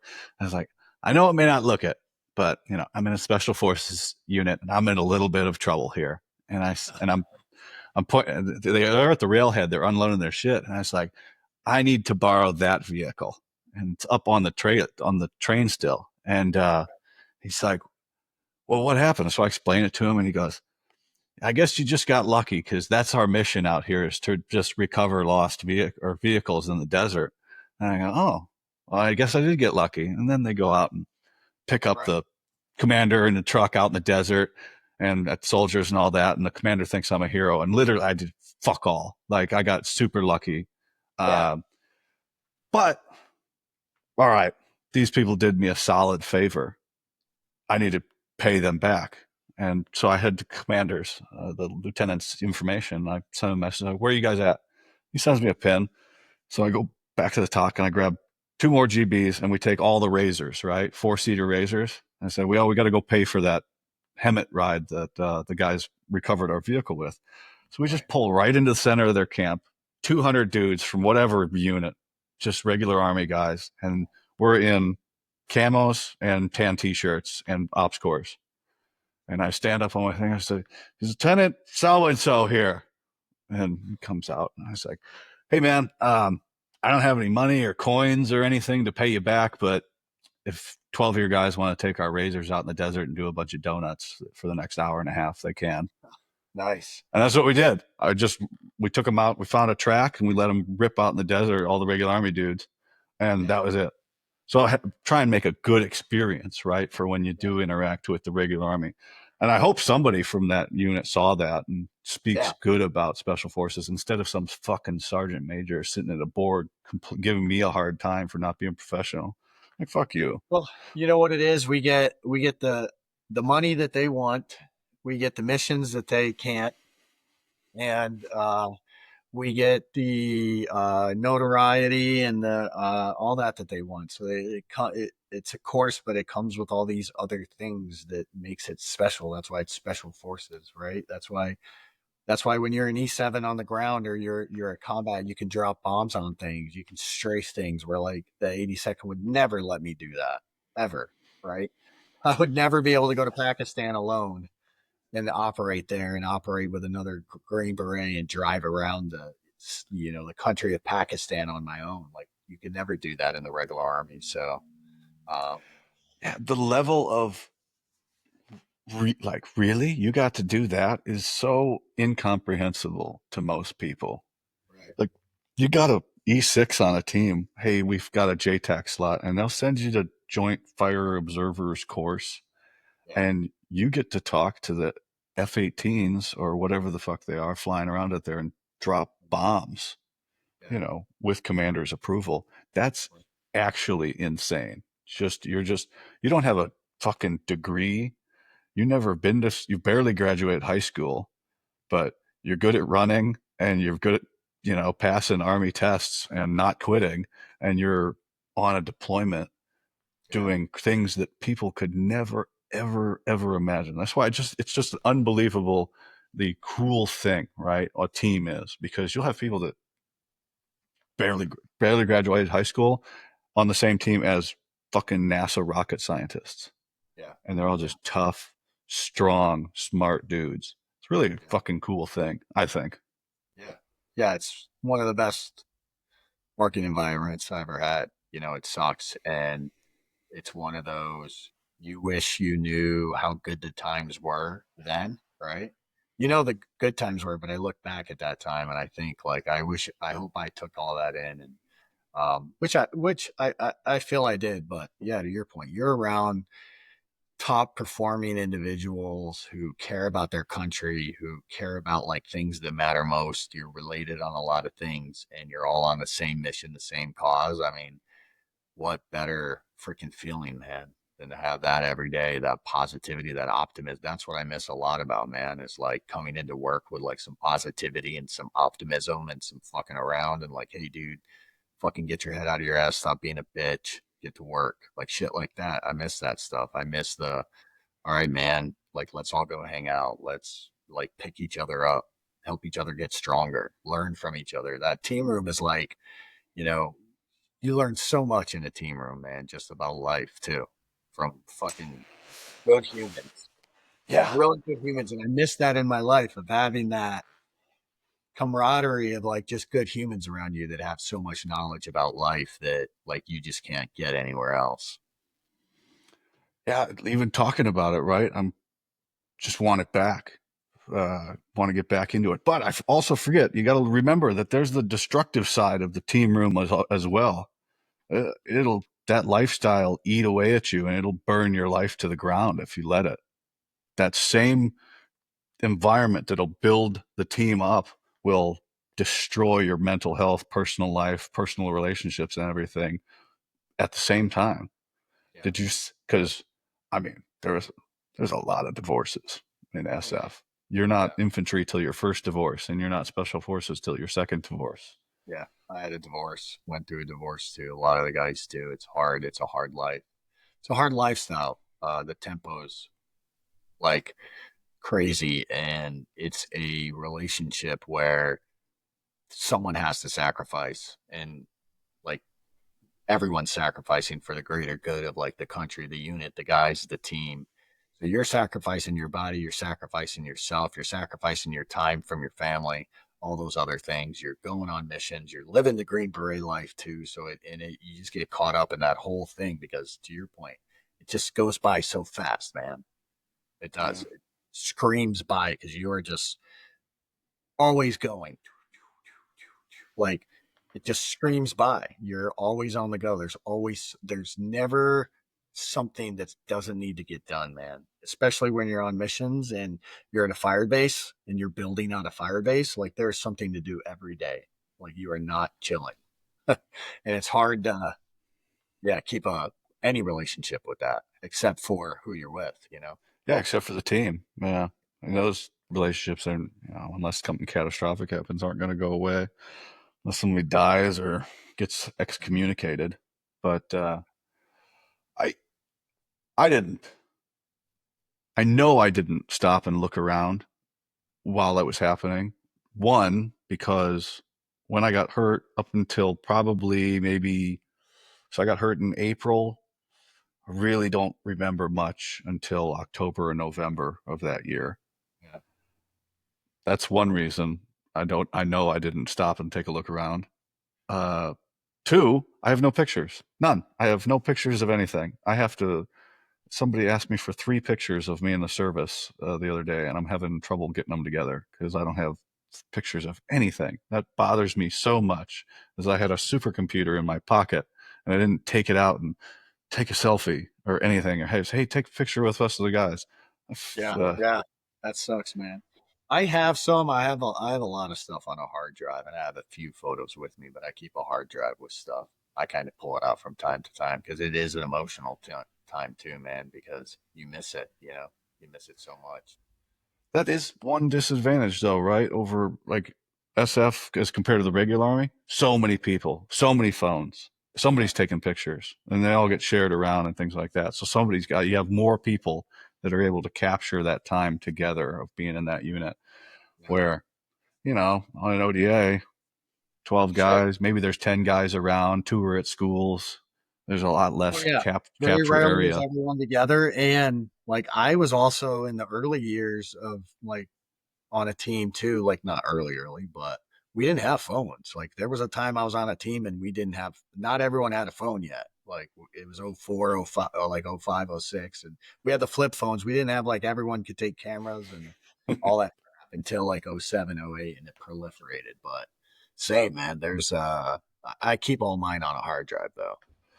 So, I mean, t- cell phones become were not a thing, and then they were a thing.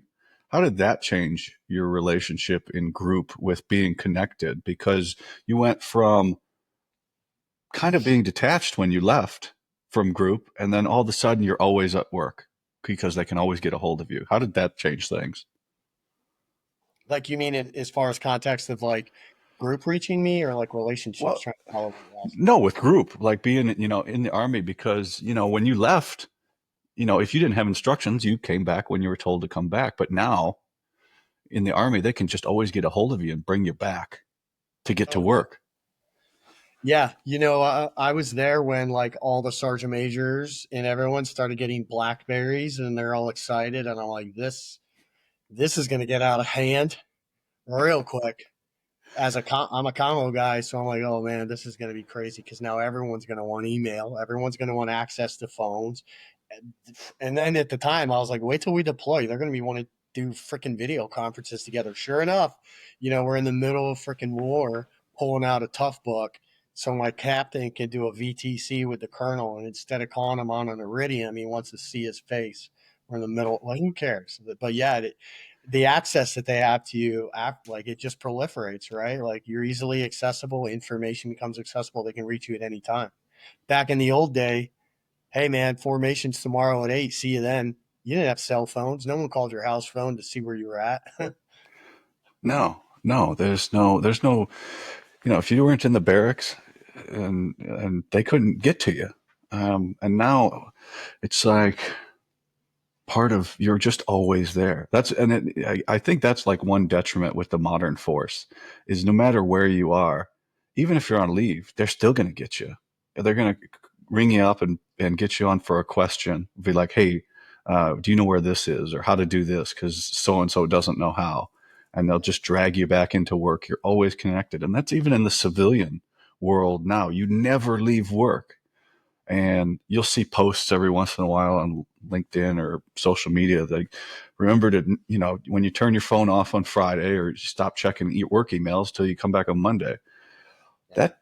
That really doesn't apply. Sometimes in most businesses, they're going to hold you accountable. Why couldn't I get a hold of you or things like that? And especially in the military, it starts extending to the UCMJ of not responding to messages. Well, you motherfucker, you don't pay my cell phone bill. Yeah, exactly. Yeah, and I mean it's like that in the corporate world too, especially when you get into like non-exempt roles and you're salaried. I mean, they're not telling you directly, "Hey, when I text you on Saturday, I need you to answer." But what they are saying is like, "You're in a role, and we're paying you a certain amount of money to do that, and there's going to be times that you got to do some work." I will say, in the civilian sector, to me, it doesn't bother me too bad because it does happen, but not as frequent. I mean, in the military, you know how that is. You can't tell your boss no. If the commander says, I calls me at Saturday at 2 a.m., I better answer that damn phone and I better do whatever the hell they tell me.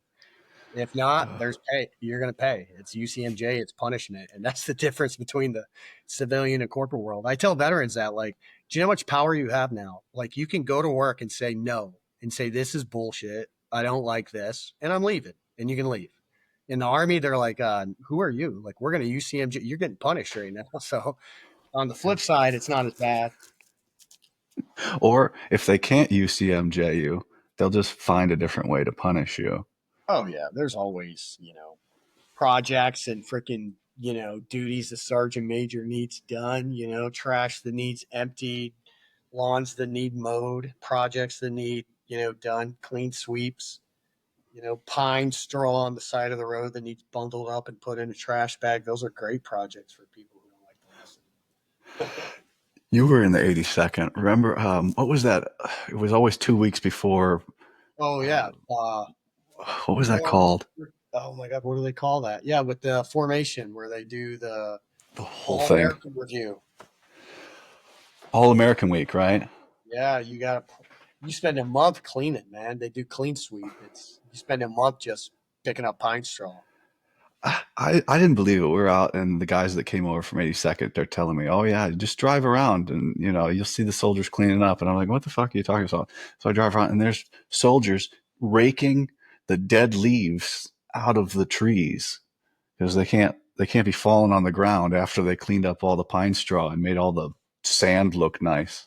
Oh, it's madness because there's like no standards to it. There's no like direct guidance. It's hey, division command sergeant major said clean sweep and things need cleaned. So all 30 of you, platoon sergeant, your whole platoon's going to clean this section. Go. And then you ask those questions like, where am I going to get all the rakes for 30 people? Oh, we only have one rake. And I'm like, so you're going to take all 30 to the thing with one rake and clean. Yeah, exactly. What if I, what if I had 29 other rakes though? We'd be done like ASAP. No, just rotate them through and then have the others do other things. And you're like, okay. You just do it for 30 days. You're out there with your vest. Just like, this is madness. That's how it is in the army. You do dumb stuff. When 9/11 hit and the towers hit, I was in EIB. I was doing EIB training on my 2 weeks, which I got my EIB thankfully, but I was on my EIB like 2 week run course doing all the stuff you got to do.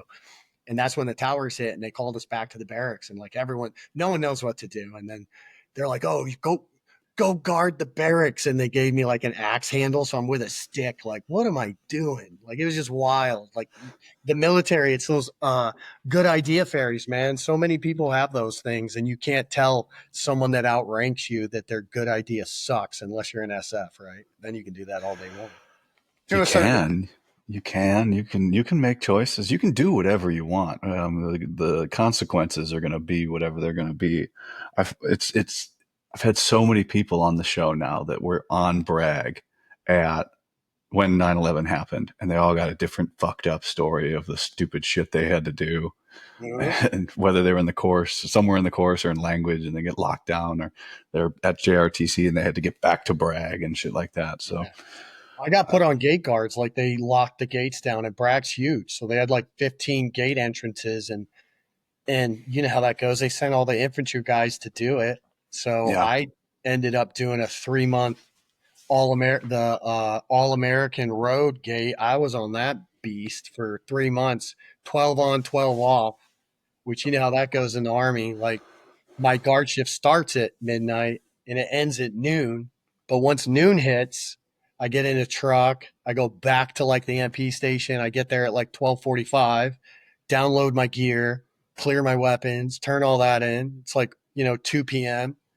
Then get back to my barracks or my house. It's like 3, to eat dinner and go to bed at 6, to wake up at 8 p.m., to go back to the MP station, to get my weapons, to drive back to the gate. And 3 months of that, I had like no life. It was so wild, man. And it's you wonder, they wonder why people, want to find something else to do. But some people, thrive on that. They have better experiences when they go and into 82nd. They have better experience. They love it there. So good for them. Everybody has their path that they're successful on, and I'll stick with mine. Right. So you guys come back from Afghanistan in '07, and you've got that deployment kind of under your belt in the SF. Where are you going from there? Yeah. So '07 into '08, uh, did a bunch of training. So I went to Blackwater during that time. I had a year of like training set up. So we all went to Blackwater, did like trident shooting, all the driving courses, defensive driving, tactical shooting. We were at like Blackwater course and this was before they went X, I think. We were at Blackwater course. I did like 3 months of training there, got all their like certs and stuff, and prepped to go to Pakistan. So that, which was, I would say, when I that mission, what I did in Pakistan was probably the best deployment I've ever had, and where I actually felt tip of the spear, like doing Green Beret stuff, like actually doing Green Beret stuff. It was so cool. So prep to get myself to Pakistan. Our whole team got set to Pakistan to do guerrilla training and guerrilla warfare with the Pakistan Special Forces. So prepped, and then once like the end of '08 got into the beginning of '09, I was in Pakistan for a year from '09 to 2000 to about mid 2010. Shoo. Um, where in Pakistan? Yeah, Or so whereabouts? Whereabouts? few places. Our team flew in. We all flew in kind of separately and individually as we got there because we had to stratify people coming in because there's a bunch of regulations. The whole point was the Bush administration sent a aid package to Pakistan for about $1 billion. Inside of that aid package were funding and resources to enhance and enable the Pakistan government through special forces, trained combat soldiers who could have access to the country to train them. So we were there, and not to share any like tactical stuff, but you're there for one reason, but like you're doing other things in the area, and it's to interdict because what Taliban was doing was they were along the Afghanistan border using the Khyber Pass, coming over, shooting up all of us and who had our fire bases through there. We'd hunt them and chase them down, and then they'd run into Pakistan. We'd stop at the border, right at the border with Pakistan guards there, right, and they're fleeing in there, so we couldn't chase them. So I think the secondary option was to get into Pakistan and interdict them on the other end. So that's what we were doing.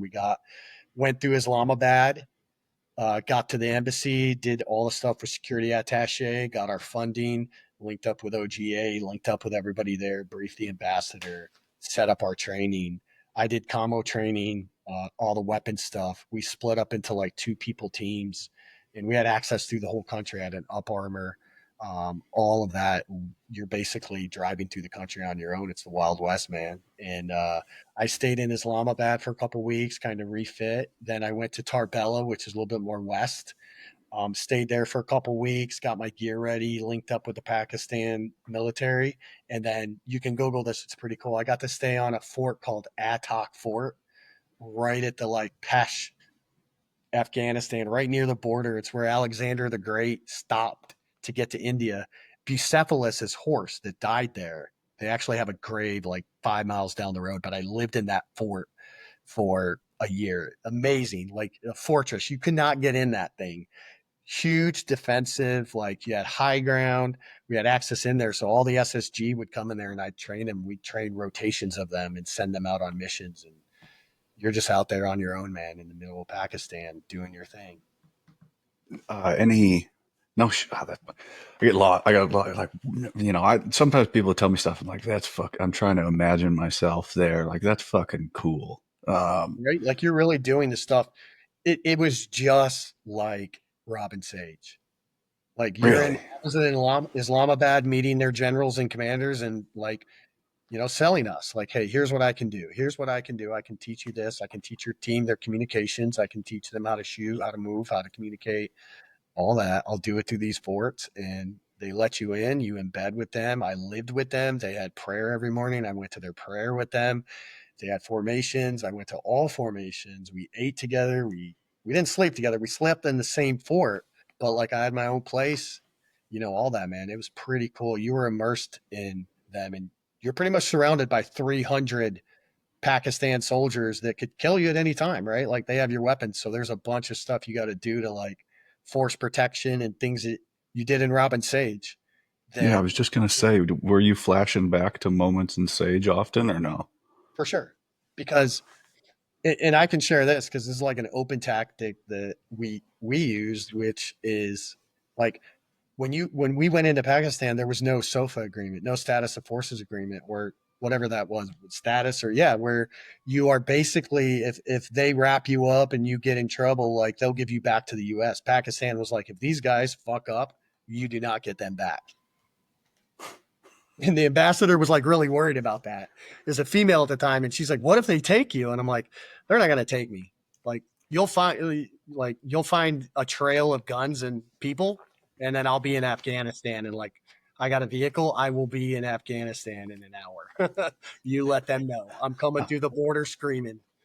I'm not going to Pakistani jail. No, hell no. And that was like I didn't stop for police. Like they're behind me. I'm like speeding out. You are not pulling me over for nothing, man. And you're traveling around, man. I had hide sites there. People set up OGA, and you just have all that, and you go to it, sleep there for a couple days. You're living on your own, which was like super cool. But the tactic that I was talking about is you can't have weapons there. Like as an American, I can't have a weapon. So they were worried about that too. Like, how are you guys going to get weapons? So I did what we did in Robin Sage is I started buying weapons from the local population, which I was like, this makes total sense. Now I understand what to do. Like, how many sniper rifles do you have? The SVDs. Oh, there's probably 30 of them. Good. I'll pay this much. You bring them all to me, I'll pay it. So then my force protection was at Attock Fort. We did a gun sale and we bought every single gun around us. So I went in, I had an armory in like 2 weeks. It was great. And then I felt safe because I had everyone's guns, which is why we're big in this country on the government not taking our guns because I've done that. I took it from the population. Right. Is is that what you would consider the gray area when people speak about being able to operate in the gray area? Oh, 100%. Right. I mean, is it legal? Is it not? I don't know. But guess what? It kept us safe. So that's what we had to do. And It kept the village safe too, right? Like you can control stuff. And then it also helped because the minute I started seeing more sniper stuff and things, I'm like, okay, they're getting this stuff from somewhere else because I have it all. So where's it coming from? And then you start exploring things a little bit more and you got a Fox and you got Intel there and you have all kinds of things that lead to other things. So it was pretty cool, man. You got to do all that. And then you influence the population too. Like the village, we would do all kinds of, uh, what do we call them? The med. What was that mission when we get all the medics Um, together and do the not medevac, but where you set up a medic tent, man, and get a doctor and bring all the village people in who have health issues, and a civil affairs project. yeah, like that, right? Well, we did it ourselves, brought the medics in, or they'd come to the fort, like, hey, if you got someone that's screwed up and their grandma or grandpa needs help, like, bring them up, and we'll take a look at them.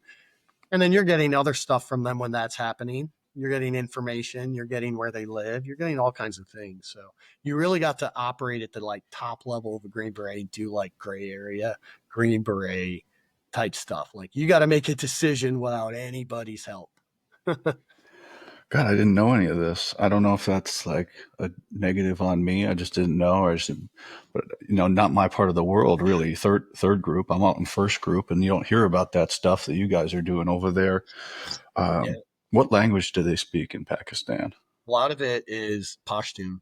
And we What had language do you interpreters. speak? Okay. Oh, so mine was French, dude. So we had interpreters through the embassy that we vetted and got through the security attache. That was one of the first things we did is got two interpreters. We had our interpreters with us and moving around and communicating. And a lot of their commanders, the Pakistani commanders, speak English. Believe it or not, Oh, they go to English education and all of that. So you can get a lot done through the commanders too, and their captains and a lot of them speak English. it's pretty cool to be just embedded in a country. And when for people listening at home, I mean, diametrically different than the United States. You're how would you describe the landscape of where you're living at?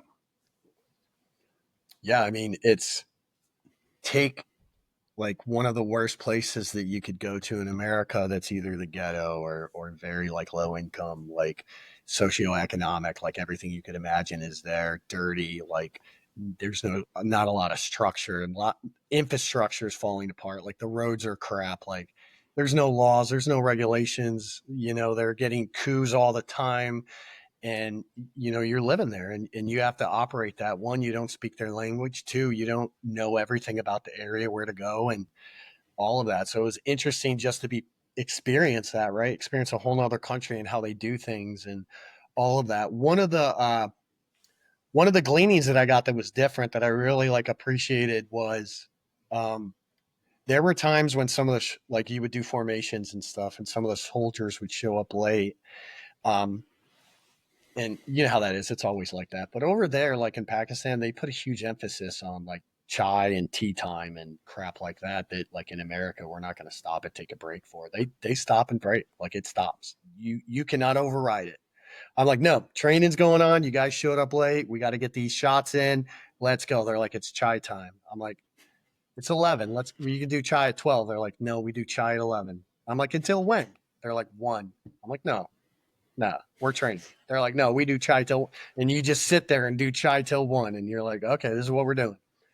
So you got to go through this like building rapport. And you're like, that's important to them. It's important to them every day to sit down during lunch and take those 2 hours and talk to each other and talk about their families. And I was like, that's interesting. I kind of wish we did that a lot more. How confident were you in your abilities going into that and then getting towards the end? Did you kind of just act like you knew what you were doing and then fake your way until you knew what you were doing, or did you have a hold on it? I think something like that, like you fake it till you make it a little bit. You lean on your training. And I think that's what makes us special about Green Beret is we have been put through the ringer. We've been put through the crucible. We know our levels. We know what we can do. So I go in knowing not what's going to happen around me. I know my capabilities and where I'm at. So, you assess it. Okay, I'm going to go there. I'm going to train them. I'm going to set them up for training. I've done this before all the time. I've trained soldiers, thousands of soldiers on shooting, communications, no different. I gotta work with the interpreter and translate and do all this and set it up and work through that. So I was confident in that. And then just knowing your plan, right? We did a lot of planning to get there. Like, what if shit goes bad? What are we going to do? We're going to Afghanistan. We're going to this safe house. We're going here. So you have your plans. And I think that's what helps you make it till you make it. You're like, I have a backup. So I'm going to make decisions and adjust. That's so funny. If things go bad, we're going to flee to Afghanistan. That's part of the plan, man. Jalalabad wasn't too far away. I think Jalalabad at the time from Attock Fort was like a 3-hour drive. I had an up armor, freaking thick door that like you would need a 50 cal to get through right by my door at all times with keys ready to go. So if something went down, I was in that vehicle moving. Let me see if I got the name of the town right. How close were you to Abbottabad? Let me look it up. We were pretty close, man. Attock. And do you ever think about how close you were thinking Oh yeah. back? Oh, it's an hour. Really? So you're right there. Oh yeah. So you're talking Abbottabad. So if you look up where Tarbella is to Abbottabad, Yeah. that's Fort 2. And so it's 50 minutes from Tarbella. So I spent a lot of time in Tarbella, if that makes sense. And Mm-hmm. not directly tied to a lot of that stuff, but when you allow when Green Berets come into any area, you're allowing assets and resources that are not normally there. We have assets to surveillance, ISR, all kinds of things that now get put into that space because we're there. So we need to have visibility and overwatch on our troops in your country. So I think that gave a lot of access to other things. Do you think you guys were part of that whole culmination? Yeah, like it was never said directly, but we collected we collect intel too. That's what Green Berets do. Like, I'm not only there to train you, I'm there to I want to know your name. I want to know about you. I'm going to take that note. I got all your radio frequencies because I had to teach you how to put them in. I have all your radio frequencies. I have all your crypto because you let me put your crypto on your radio. So thank you for that.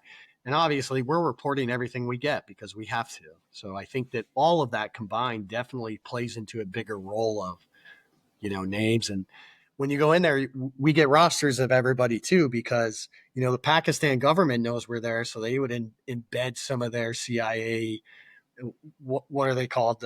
The Pakistan intel group or whatever, because you would find 3 or 5 Muhammad Abdullahs. I'm like, you all have the same name. And then they're like, yes. I'm like, everyone, where are you from? You're from the same area too. Okay. You send that up and then you're like, oh, this guy's an agent. And you pull him in and you're like, hey man, come here. You got to leave. God, that must have been a fucking cool environment. So you guys get out of there in 10, you said, Yeah. and get back to the States. And then when was the big operation? May of 11, right? Yeah. Yeah. Yeah. What were you thinking having been right there when you saw that on the news? Oh, with bin Laden, right? Yeah. Oh, dude, I was actually in Afghanistan when it went Were you? down. Yeah. So I immediately after back from Pakistan, because it was a separate mission because the battalion didn't go. They just sent our team. Our team got selected to go. So only our team went out of all a group. So we ripped out with, I forget who we ripped out with. It was like a fifth group team that was there. So we ripped out and it was separate from the battalion. So when our team came back, they're like, hey, we're going to Afghanistan in 3 months. You guys are going. So we immediately fitted up, did a J set, and we were in Afghanistan. And at that time, I was trying to get to my E8. I'd been on a team probably 6, 7, 8, 9, 10, 11, 12, about 6 years. So, and I was a commo guy. I was always the commo guy out there making. I actually did a commo shot from an HF shot from Pakistan to Germany. So like 5,000 mile shot with a freaking dipole, man. You guys in your comm shots, you I know, know. So I'm like, hey man, I'm gonna get. So obviously, like I went over and took over the S6 and was using that to grow, and went onto the jock floor and then learned all the fiber stuff and how to set up all the sites and all of those things. So we went to Afghanistan. Then I went uh, to battalion and I worked at Camp Brown. So I was actually the S6 NCOIC, like getting radios out, getting guys together, getting all their crypto and all that crap, trying to make my E8. And then, eventually I got out right after that. But I was in Afghanistan when they found bin Laden. It was funny because I was like, all right, cool, let's go home. I'm like, let's go. Why are we no, here? we got 11 more years so until we can get out of here. Did you ever get your eight? I didn't. Nope. So went there, and as I was at NCOIC, the battalion commander was doing a lot of syncing up with local the governors and the tribal leaders and all that. So he had to leave a lot. So then they had me build a tactical team. So then I went from S6 NCOIC to, hey Ricky, we need 12 people to start taking the commander out. So I pulled in cooks, S6 dudes, commo guys, trained them up, took them to the range, taught them how to shoot. And then I took all them out on missions, man. We were lighting things up. I got into a couple firefights. We got into a few ambushes, killed some dudes with some helicopters, shot some rockets into buildings, like got them fed and did some cool stuff. But in the end, man, like, around, I think it was around June or July of 2011. Uh, the Kandahar hotel was being attacked by 6 to 10 insurgents, and the Afghan police were held down by them. They couldn't. It was this hotel with like it had like 5 levels and 8 windows, and they were just picking them off out the windows, just shooting at the ANP. And there was a 82nd unit there, and they were holed up, and a couple guys were injured. And myself, my tactical team, and a couple SEALs that were there on Camp Brown, like we commanders like, hey, you guys want to go there and see what you can do? And we're like, fuck yeah. So we piled up, got in, went out there. It was pretty cool. We went to the commander of the 82nd. We're like, hey man, we're here to assess this. Like right when we pulled up, bullets were like ding, ding, ding, ding, ding, ding, ding, ding, falling off. We had the electronic RG-33 door. So I'm like watching this door open. It was ting, ting, as it's getting shot at, like an AMP gets shot. We get out, link up with them. We look at it, and like immediately, I was like, and I remember Chad Davis, Charlie was with me. Brian Moore was with me. Both of those guys were 2nd Battalion SOTAC dudes, Sephardic guys. So they were with me as well. And we had a couple SEALs.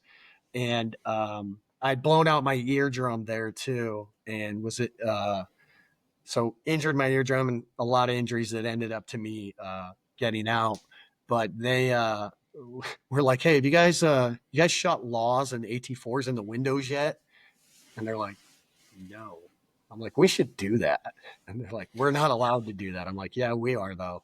So I literally loaded up like 8 AT4s, and we all had like 30 AT4s, and we like, moved to this building, got to the top floor, shot AT4s in every window, man. Every single window, shot a law, cleared that thing in like 30 minutes, cleared it out, definitely killed everyone in there, man. We sent them in to clear it. We had gotten in a firefight after too, because enemy had come in and sent like 6 more insurgents, and they were shooting through the windows. We had like an RPG go off and blow us forward. I like broke my nose, ruptured my eardrum, and then we ended up killing them all, man, and went back, ate dinner and called it a night. But after that trip, man, I was done, dude. It just all took its toll, man. I think that was like my 7th deployment, and I had already had my master's degree and everything, and took the disability route, and they had recommended it too, and I decided to take that route, man. Unfortunately, I don't think I would have been able to keep going at the rate that we were going. It was already 2012, 13, 14, and I already been on 7 deployments. I mean, if I'd have stayed, I'd probably been done like 5 or 6 more. Yeah, that's pretty hectic. I mean, we've been all over the place, back and forth. quite a few times here in the last 15 minutes. And then if you get 8, then you take a team, and then the pressure is really on for 18 months. Yeah, man. And you're just going to add to it. And I was at a point in my life where I was slowing down too. I already had my master's degree and I was looking at some business opportunities, and you get a little bit smarter when you get older and you start thinking a little differently. And I'm like, man, I'm an E7 running around in Pakistan making 70, 80K tops. Like, man, I could probably make a lot more outside. And it's not about the money, but like, creating uh, generational wealth and things for your family that like aren't accessible to you as a soldier. What soldier's creating generational wealth from being in the military? Not a lot of people are doing that. Maybe There's, there's, generous. a, there's a couple influencers I see. I'm like, man, they got to be cleaning up now. Yeah. Those are rare though, right? Oh yeah, I hope so. I hope that it's strange for me to see people making the content that they are in uniform, but good for them. As long as you're within regs and you're not going to go to Leavenworth, good for you. So you got medically retired. I got medically retired, but it was like I didn't want to. How did you feel about yours? Same. Like I didn't want to, but and it sucks. And like I talk about going through that identity crisis because you have to. It's it's like it's like facing a gym workout. Like I know I got to get in shape. I know I got to lower my blood pressure and lose weight, and I got to just nail it and get it done and get into it and lean into it. And eventually you get to that point, it's your identity. And I talk about that. You've seen other things that I do. I talk about that identity crisis that we all go through. And it's harder when you're elite and you're an elite performer and you're a part of that crew and that team. And it's harder when that's all you know. That's all you've been part of, and that makes it very difficult because that's your network, that's your tribe, those are the people you know. And when you leave a team and you leave the group goes on and they go on missions. You don't have access to your friends like you did before. And it's not because they don't care about you. They do. It's just that they have other stuff that they're doing that's way more important than talking to you sometimes. So you get not excluded from your community, but you're removed from the community. You don't have access to it like you did before. And that's a hard pill to swallow. You're no longer on the team. You're no longer prepping that life. You're no longer living that life. And that's the hardest thing. And that hits you when you start to get out. Yeah, because you're not on the you're not in the well, you're not behind the door anymore. Yeah. You're in the B team, or you're on the C team, or wherever you go to kind of get out. Um, you're not in the meetings. You're not really scheduling the stuff. You're just not in the mix anymore, and it's tough. So then you get out. And I talked to Denny, shout out Security Halt podcast today about it, and you lose that community, and now it's on you to effectively create your own new community. You're going to have to use technology. You're going to have to use your phone, your contacts. You're going to have to message people and stay on top of it. If you want to keep people around you that are your friends and keep that sense of brotherhood around you, you're going to have to create something to force yourself into that. It's not everybody has to show up and get into formation anymore. It's you have to do whatever you can in this new civilian world and feel part of it after you get out. And it's tough. It's definitely not easy. It took me a while to realize it, but working with nonprofits that uh, are in the veteran space, so therapeutic and so healing to that community piece. Because like a lot of veterans are going to those nonprofits, and when you go to an event that you know nonprofits is especially like some of the ones I'm working with that hunt, fish, do things that you love to do as a veteran. You can get together with other vets that you may not have known, but like you can, to your point, you can recreate a community. I have so many friends that I've met through a nonprofits at events that I've gone to that I just love doing stuff, right? Like you love to hunt fish. I went to a duck hunting event with my son in January. We got to go to the Eastern Shore and duck hunt. Stayed the night there with like 15 veterans. We all shot the shit, sat around the fire, went duck hunting the next day. Dude, I needed that. Blast. It was a blast. That like refreshed me and gave me like another 3 months of energy just connecting with them and bullshitting. And doing the things that you used to love to do. So that's where I've been able to reconnect with the community, is through nonprofits and the work with them, which is also serving, which is also connecting me to people. And then through all of that, I end up meeting other Green Berets, other people. And, I really feel that that's like a strong way for veterans to rebuild a community. And even so, like, if you're going to go back to your hometown, find a nonprofit there, link up with them, like start serving where you came from. Hey, I left my hometown. I'm back.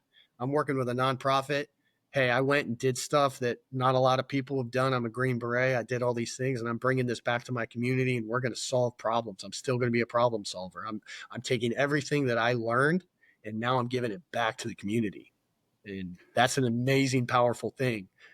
And that helps end suicide. That just drives a veteran to, get better, be part of the community, and, way more important than a job and a salary and all that.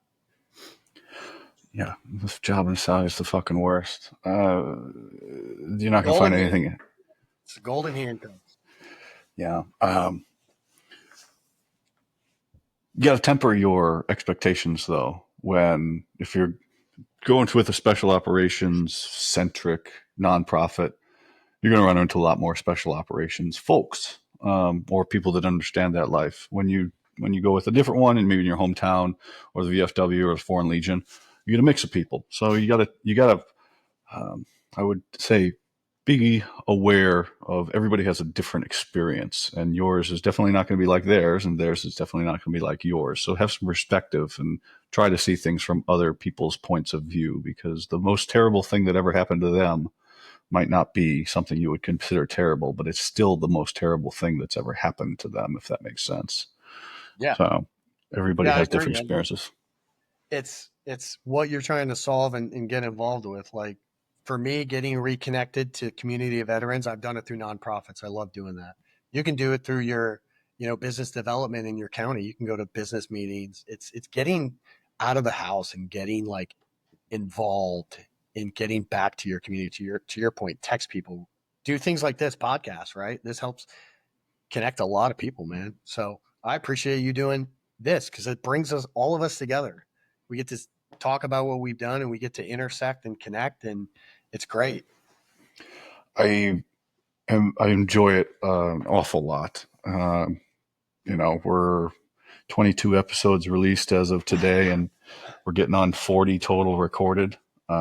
So I'm having a great time. So you got medically retired. What were the what was the high points of on your rating there of the reasons that you got medically retired? Yeah, obviously PTSD. And claimer out there, like, if you say you have PTSD, they're not going to take your guns and your weapons away from you. I've never had my guns or weapons taken away from me. I've never not been able to get a gun or a regulation or anything. So, if anything, it helps you with your rating. So it was that, sleep apnea, ruptured eardrum, TBI, um, a lot of stuff that now I'm realizing is operator syndrome. If you haven't heard that term before, but that's really a term that's growing within the community, that a lot of us have the same injuries, right? We all have similar things, the hearing, and they're calling it operator syndrome because of the op tempo that we do. And we have um, similar ailments. And for me, it was that. And I bet if you sat with a lot of Green Berets, it's going to be back stuff for sure. It's probably back stuff. You carry around a 180-pound ruck and kit for 10 years, your back's going to be fucked up, right? Like, your back's not meant to do that.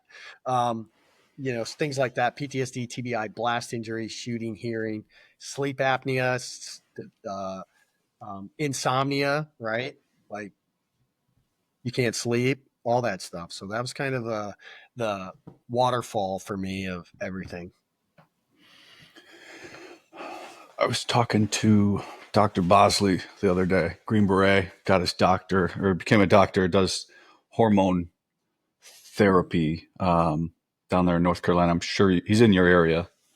I'm not Yep. sure if you're hooked up with him, but Testosterone? say again. Like testosterone therapy?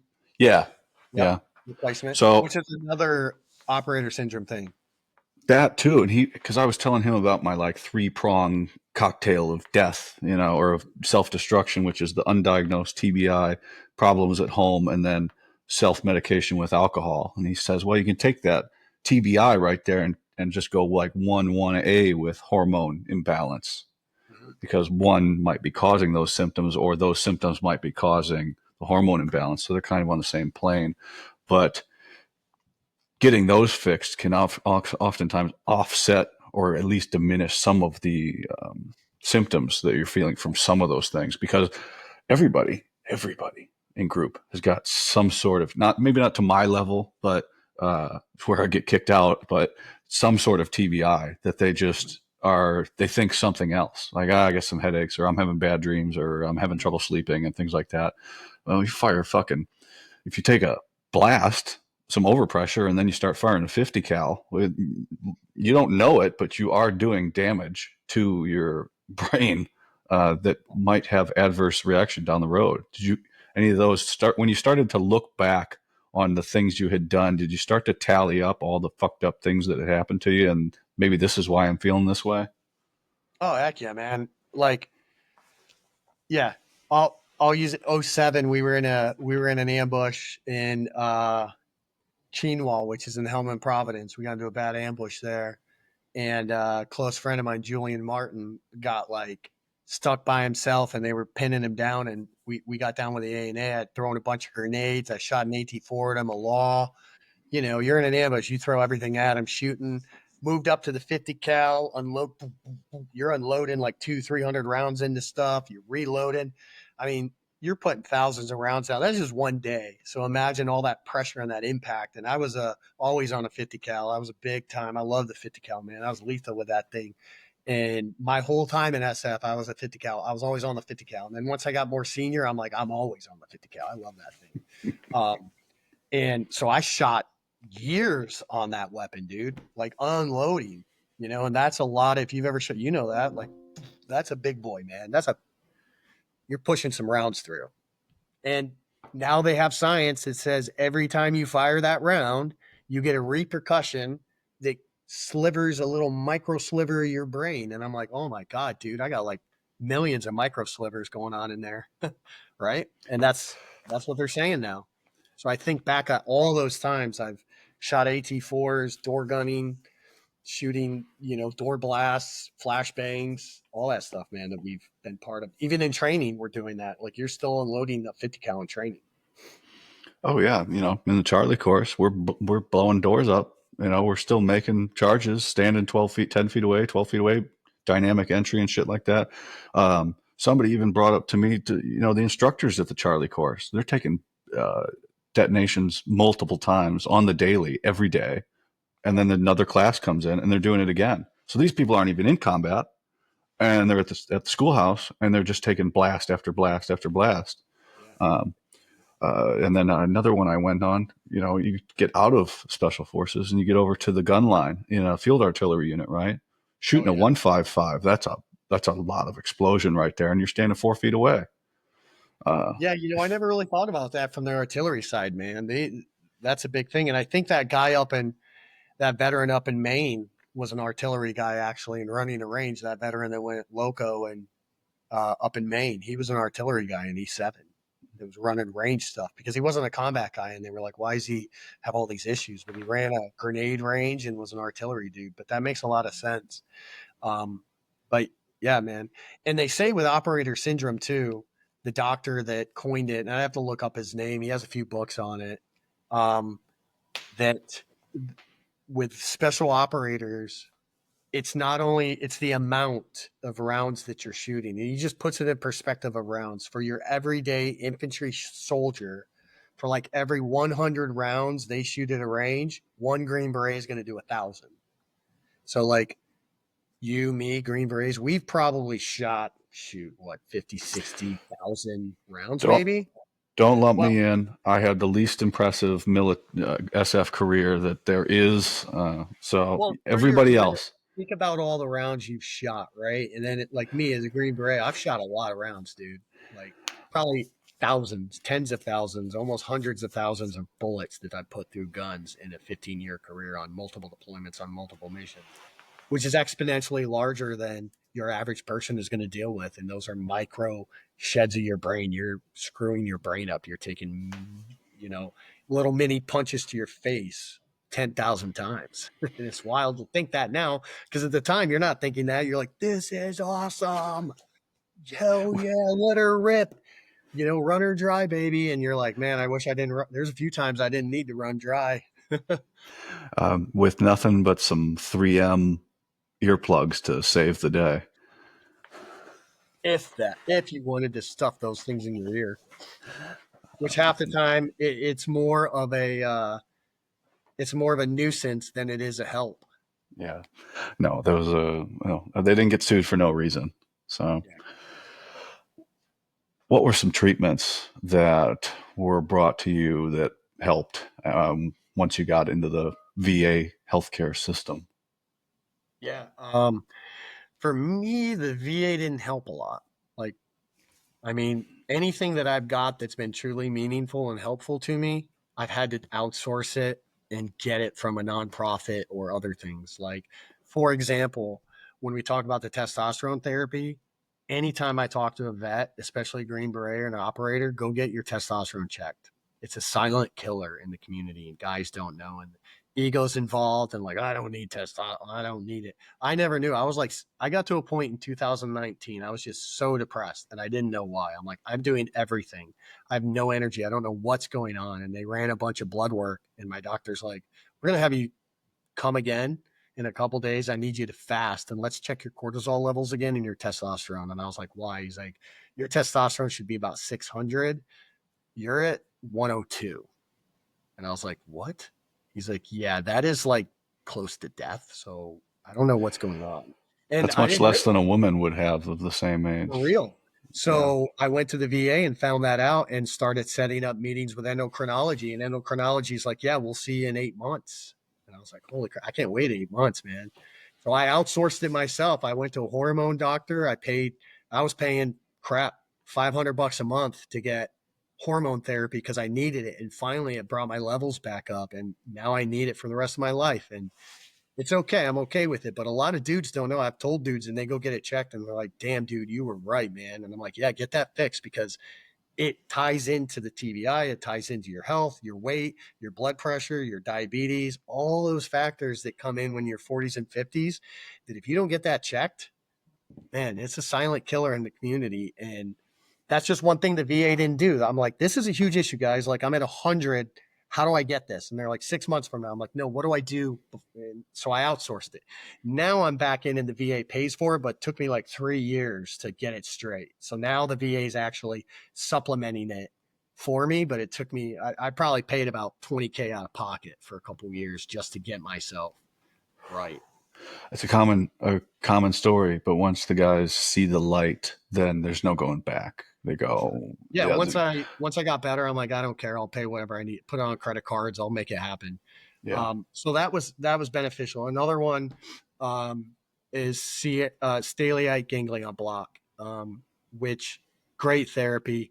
I did it in Annapolis, Maryland, and there's a Navy SEAL doc, Dr. Mulvaney. You can look him up. He's big on YouTube, and he talks about stellate ganglion block, and they're like little hormone nodules in your neck, and there's like four of them.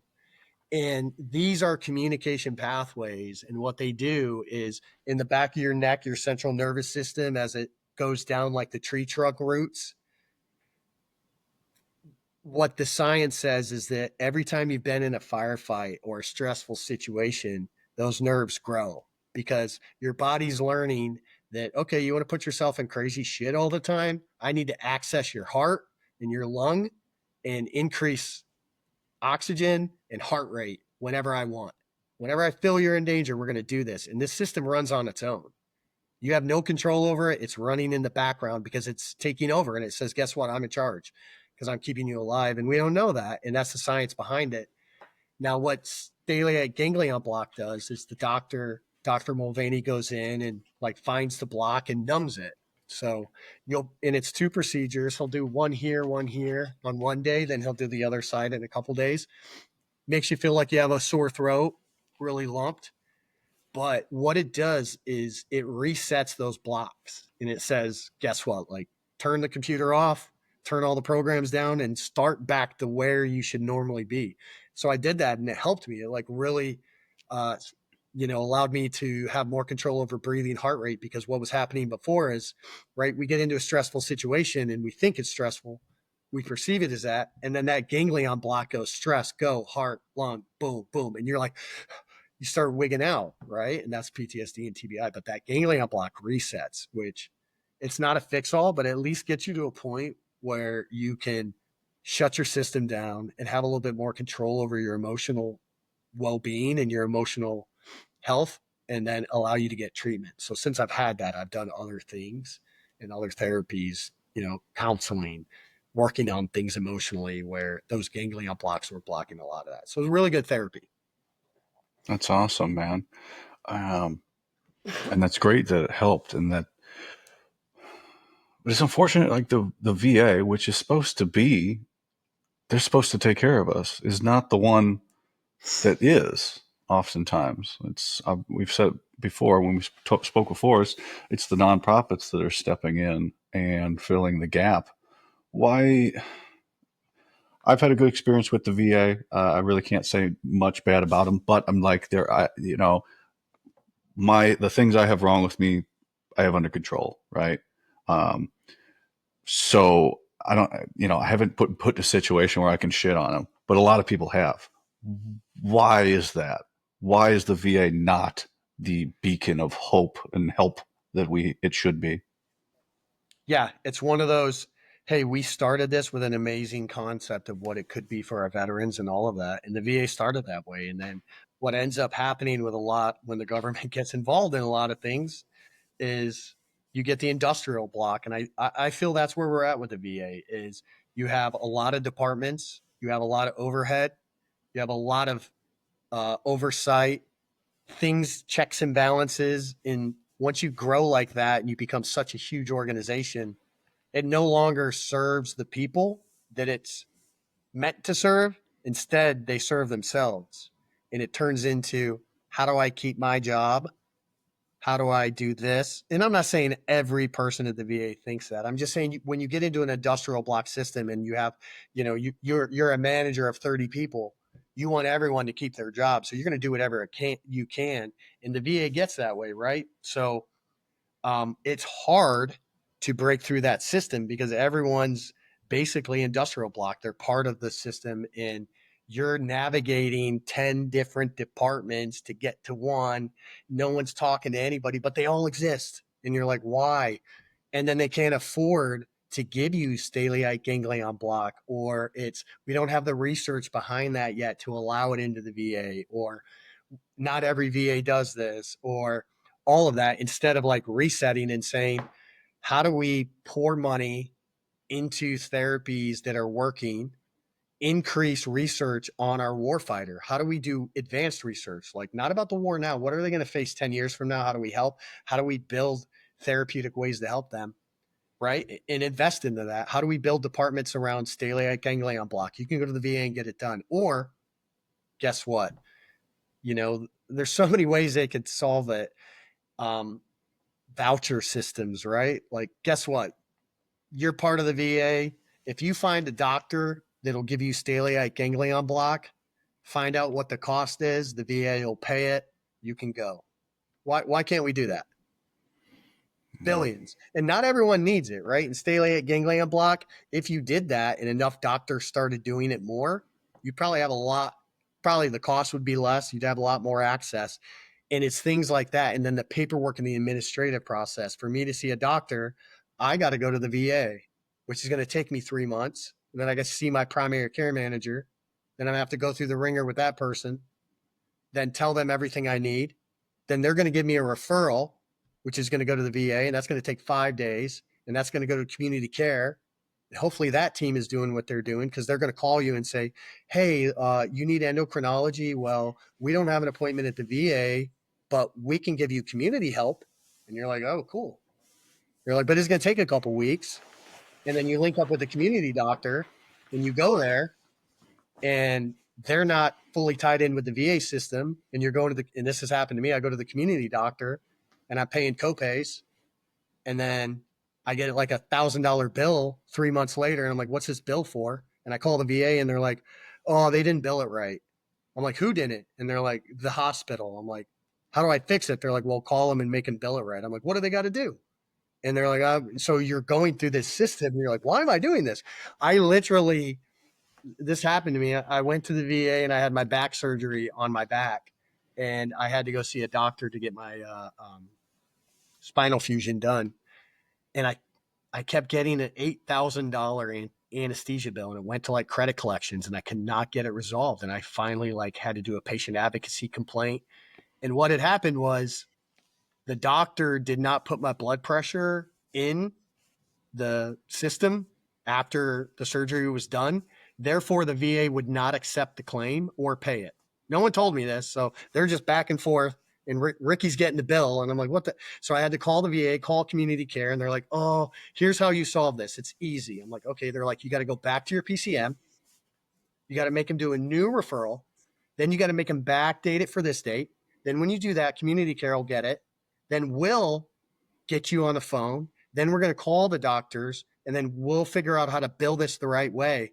So there's hours I've sat with a VA rep just to pay off a bill that's screwed up. And I'm like, why? And that's the problem with the VA, right? They have all that money. It's the industrial block. It's hard for them to serve people. And then the last thing I'll say as I beat up the VA is specialized care for operators too, right? Like there's levels of care that a hospital needs to provide to people. It's any hospital. If someone has cancer, there's a certain level of specialized care that person needs. They're treated differently.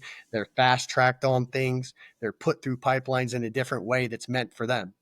The VA doesn't see people like that. It's in categories of your disability and your rating. So I'm 100% disabled. You're 100% disabled. We're the same. We get treated the same. We get access to the same. And that's it. When it's, nothing against someone else that's 100%, but like my treatment and what I need is way different than the treatment that that person needs. But we still go through the same system. So there's no way to specialize care.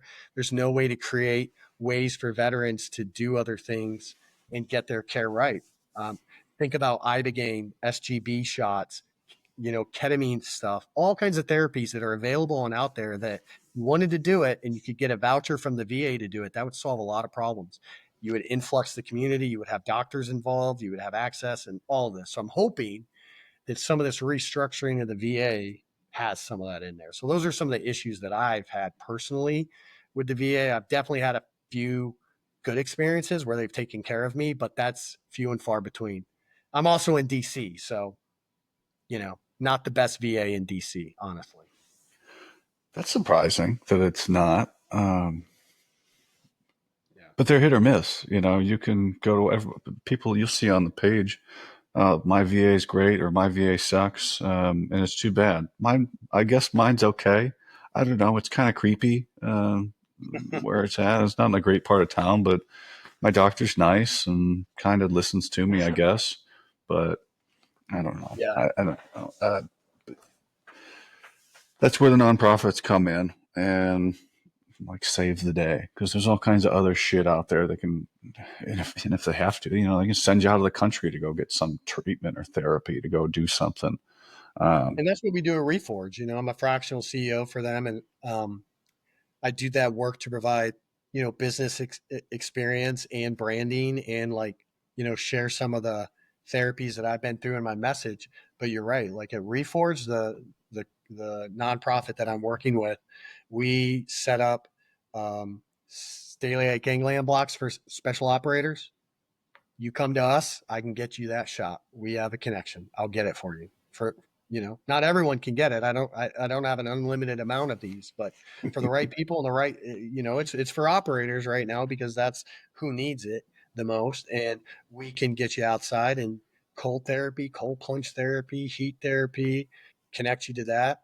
I have places for veterans to live up here, to go hunting, to go fishing, to provide resources to them where they don't have to pay or stand in lines. And that's really what's helped a lot of the communities that nonprofits, and I love working with Reforge and doing that stuff because it's just great to help vets and give them the resources that they need.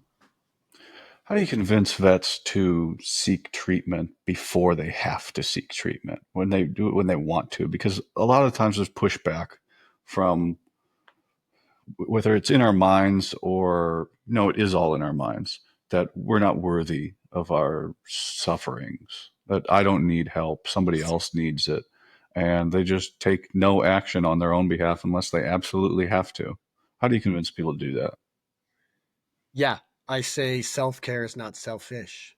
That's exactly what I say, because Green Berets and all of us, we have a different mindset initially that self-care is selfish. If that's one gun down, if I leave, that's a gun down. If I get help and I heal myself, I'm not going to be part of the team. And we would rather sacrifice our health to be on the team. Rightfully so. I'd do it anytime, any day of the week. I'd give everything to be on a team. And we have that mindset and we carry that into the civilian world. But I sell them like, now's the time to be selfish. Now is the time to get yourself better. Like, that should be your new mission, is to get yourself better, to heal from this. So you can, if you treat it like that, you'll take it seriously. Treat it like you're going to combat. What would you do if I told you you had to deploy in 6 months? What would you need to get straight in your mind and your body? Do that. And that's your mission. And that helps people kind of, hey, I got to get it straight to get ready for my next, objective, which is, you know, maybe your family or your next goals. And it's okay to be a little bit selfish with your care. It took me a while to learn that, but now I am. Like, I take off work when I need to. When I need a break, I take a break. I'm not so hard on myself as much. And I think it takes a while to get there. Yeah, you're gonna have new limitations, and sometimes it's difficult to find out what they are. But I like that. Healthcare is not selfish, and we all had a different path, and we got there. We got the same job, right? And it's when you're in group, everybody's a Green Beret, so you don't really regard it as special when you're there. It's when you kind of get away from it and you go, "Wow, that was kind of something special," but you don't really know. You don't really, appreciate it while you're in group. You did some really difficult things to get there. It's a tough road, and some terrible things for a country. Not discounting anything that anybody in the regular army did or any other soft unit. We did our thing. You guys did your thing, and we got to seek our treatment for it. But I kind of forgot where I was going with that. I had a great point, and now it's gone. I don't know. TBIs, whatever. No, I agree with you, and it's one of those you wish you could go back and kind of experience it again with with the mindset you have now. And I never, until I got into the civilian world and started, like, I worked at CVS and would meet like vice presidents and stuff, and they're like, "Holy shit, you're a Green Beret!" I'm like, "Yeah." They're like, "Can you kill me with your finger?" Oh, And I'm like, that's what I was going to say. "For Yeah, sure, for sure." yeah, yeah, You for know, sure. I'd kill you with my that finger. you're Yeah, like, wow, this is a thing. Like, people are, you're looked up to in a way that you'd never really appreciated and understood. And then you kind of look back on what you did and you're like, wow, I did some pretty amazing things. And I never looked at it that way, because you're around people that are doing the same thing and you never think of yourself as like special or elite. You're, because that's the last thing when have you heard a Green Beret on a team say, I'm elite? We never say that. I mean, I thought I was the baddest motherfucker. I turned out You not to think it, be. but you're not saying But it out loud all the time, right? But like, no, no, there were guys that did that. Fuck those guys. Just that one guy. Fuck that guy. But that's what I was gonna say. Because I spoke to another guy, and comparisons, just like the fucking worst in the veteran community. Comparing your story or to somebody else's and being like, well, they had a worse time, so they deserve it. I got hung up on that for years. Like, I got to group, got hurt, it was over. I didn't get to do fucking anything. I mean, I got to do some cool shit as like a sport Green Beret, but I didn't get to do the cool shit. And now I'm like, I don't give a fuck really from doing this show. It's like changed my perspective. I'm better with it. I did everything I was asked to do. It didn't work out my way, and that's my path. But I listened to yours, and it's like we both Green Berets, different path, both got medically retired. You had your way of getting fucked up, and I had my way of getting fucked up. And when you're out, you got to have that view on it. Just look at what you did and make the changes or get the help that you need to get. And don't worry about somebody else's. Help them if they need help, but don't worry about what they've got going on. You got to worry about yourself before you can help anybody else. And that's the one big thing I've got from the show, interviewing people. Is like, fuck, you guys have your thing, I got mine. Let's all work together and be happy. Yeah, and And now that we're out, it's all different, and I remember, I won't say this person's name, but I remember a while back when I had talked about PTSD and stuff with a leader in my unit about experiencing some of those things. And they kind of were like, I've been in multiple explosions and I never experienced it. So I don't believe it. And, I'm like, to your point, like everyone's experience is different. Like you can get PTSD from car accident or you don't get it. It's to your point, like one's it's apples and oranges. Like you have your stuff that you're going through and your ailments, and I have mine, and it's different. You may have fallen off a truck and not broken it back. I've seen people do that, and it's different. Like, well, I fell off a truck and nothing happened. You fall off and you break your back. Well, um, more so, it's listening to like what people need and understanding that it's a lot different for everyone. So I appreciate that. That's good. fuck yeah, man. So what are you doing with Warrior Tribe Consulting these days? You got a alert going off or something? Yeah, let me turn it off. It's work alert. It's a Teams thing. Let me shut that bad boy off. Fucking like 7:15 there, isn't it? Always going, man. We started off with connectivity problems, and now we're finishing off here with Yeah. always being connected. Well, I'm an echo, so you know me, man. I'm always listening to this stuff, and um, let me put this on. Let me put it on mute. Do not disturb. There we go. Yeah. But yeah. Oh, Warrior Tribe Consulting. Yeah. So I opened up Warrior Tribe Consulting as an LLC in 2023, and wasn't sure what I'm going to do with it. Um, and at the time, it was to create a tribe that can force multiply in a lot of areas: staffing, leadership development, security, all the things that I could specialize in and create force multipliers with other organizations and be able to use that business to grow. And what I've done now is I've used it for some leadership consulting gigs, some speaking events, some stuff like that I funnel stuff through, and looking to make it like a more leadership consulting firm in the future, building it in the background, kind of getting things strategically ready. And I don't want to come out too soon with it. And just prepping.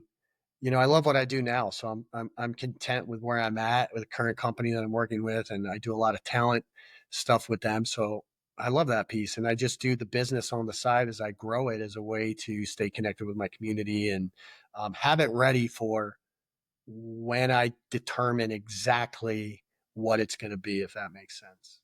Kind of backwards from the way people do it, but you know how Green Berets are. I'm going to figure it out. I'm going to start it. I'm going to go through it. I'm going to get it going, and I'm going to grow it organically. So that's what I've been doing. Good, man. Fuck yeah, we always got our something going on, some little side project that turns into the main effort eventually. But so, how do you feel now, though? You feel good? Like, are you? How are you compared to when you got medically retired? How are you now? A lot better, a lot better. And I would say a lot better in health and treatment. I've been able to get a lot of things done. I got my spinal fusion done. I fixed my back. I've, done my TBI therapy. I had nose surgery because that blast, I broke my nose, and this, you can still see it a little bit, but this was like for the longest time, man, I couldn't breathe out of it. They fixed my nose. They cleaned everything out of here, my sinuses. I went through and got a lot of stuff fixed. So I'm in a better physical state. And now I'm getting a lot of my mental stuff together with therapy, stellate ganglion block, and all of that. So there's so many injuries. You really have to compartmentalize it and have a strategic plan to approach it. Just my back alone for the spinal fusion surgery. I mean, I had to do like 6 injections into my spine, and then I had to do physical therapy for 12 weeks. Then I had the surgery, which they put 3 screws in my tailbone, to put my hip back in and my pelvis. and screw it in. And then, I couldn't walk for a week. I had to rehab that. And it took like a year just to like get back to walking and lifting. And I couldn't squat. I couldn't do anything. So that's just one, right? It takes a year for that. My nose, shoot, that took like 4 months to heal up because I had a broken nose. They scraped everything out. Um, I've had pec surgery, tore my pec. That took about 6 months to heal, tore the pec off the bone, right? Had to heal that. I was, like this for 6 months, couldn't even lift a milk jug. So I had to repair, reheal that, tore my bicep tendon, had surgery for that. Took me 6 months to repair that, and get back into physical therapy. So it's this constant state of fix, grow, sustain. That's good. Fix, grow, sustain. That's good. And I'm finally getting to a point where I don't need a surgery and I got a lot of things taken care of. So I'm in a lot better state where I can grow some things, grow my business, work more, and do a lot of stuff like that. Fuck yeah, man. How much of that, of all of those things, was on you to take the initiative to get all that done? Or was anybody that being forced down your throat? All of it's me, man.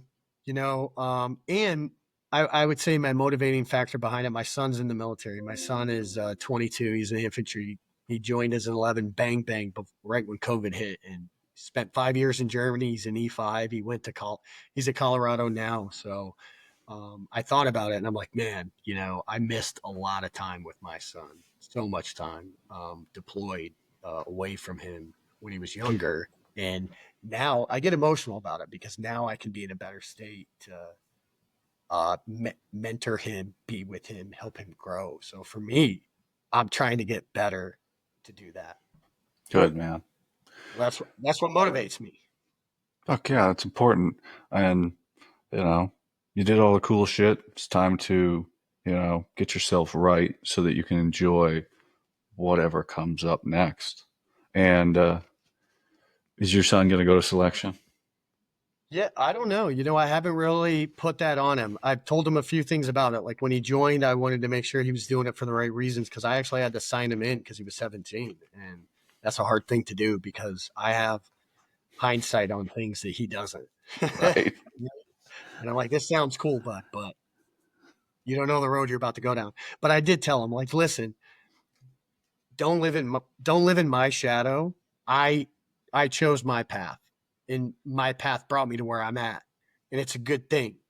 But I told him, I'm like, I love you, dude. Nothing you do is going to change that. Like, my love for you is not going to expand because you get a special forces tab.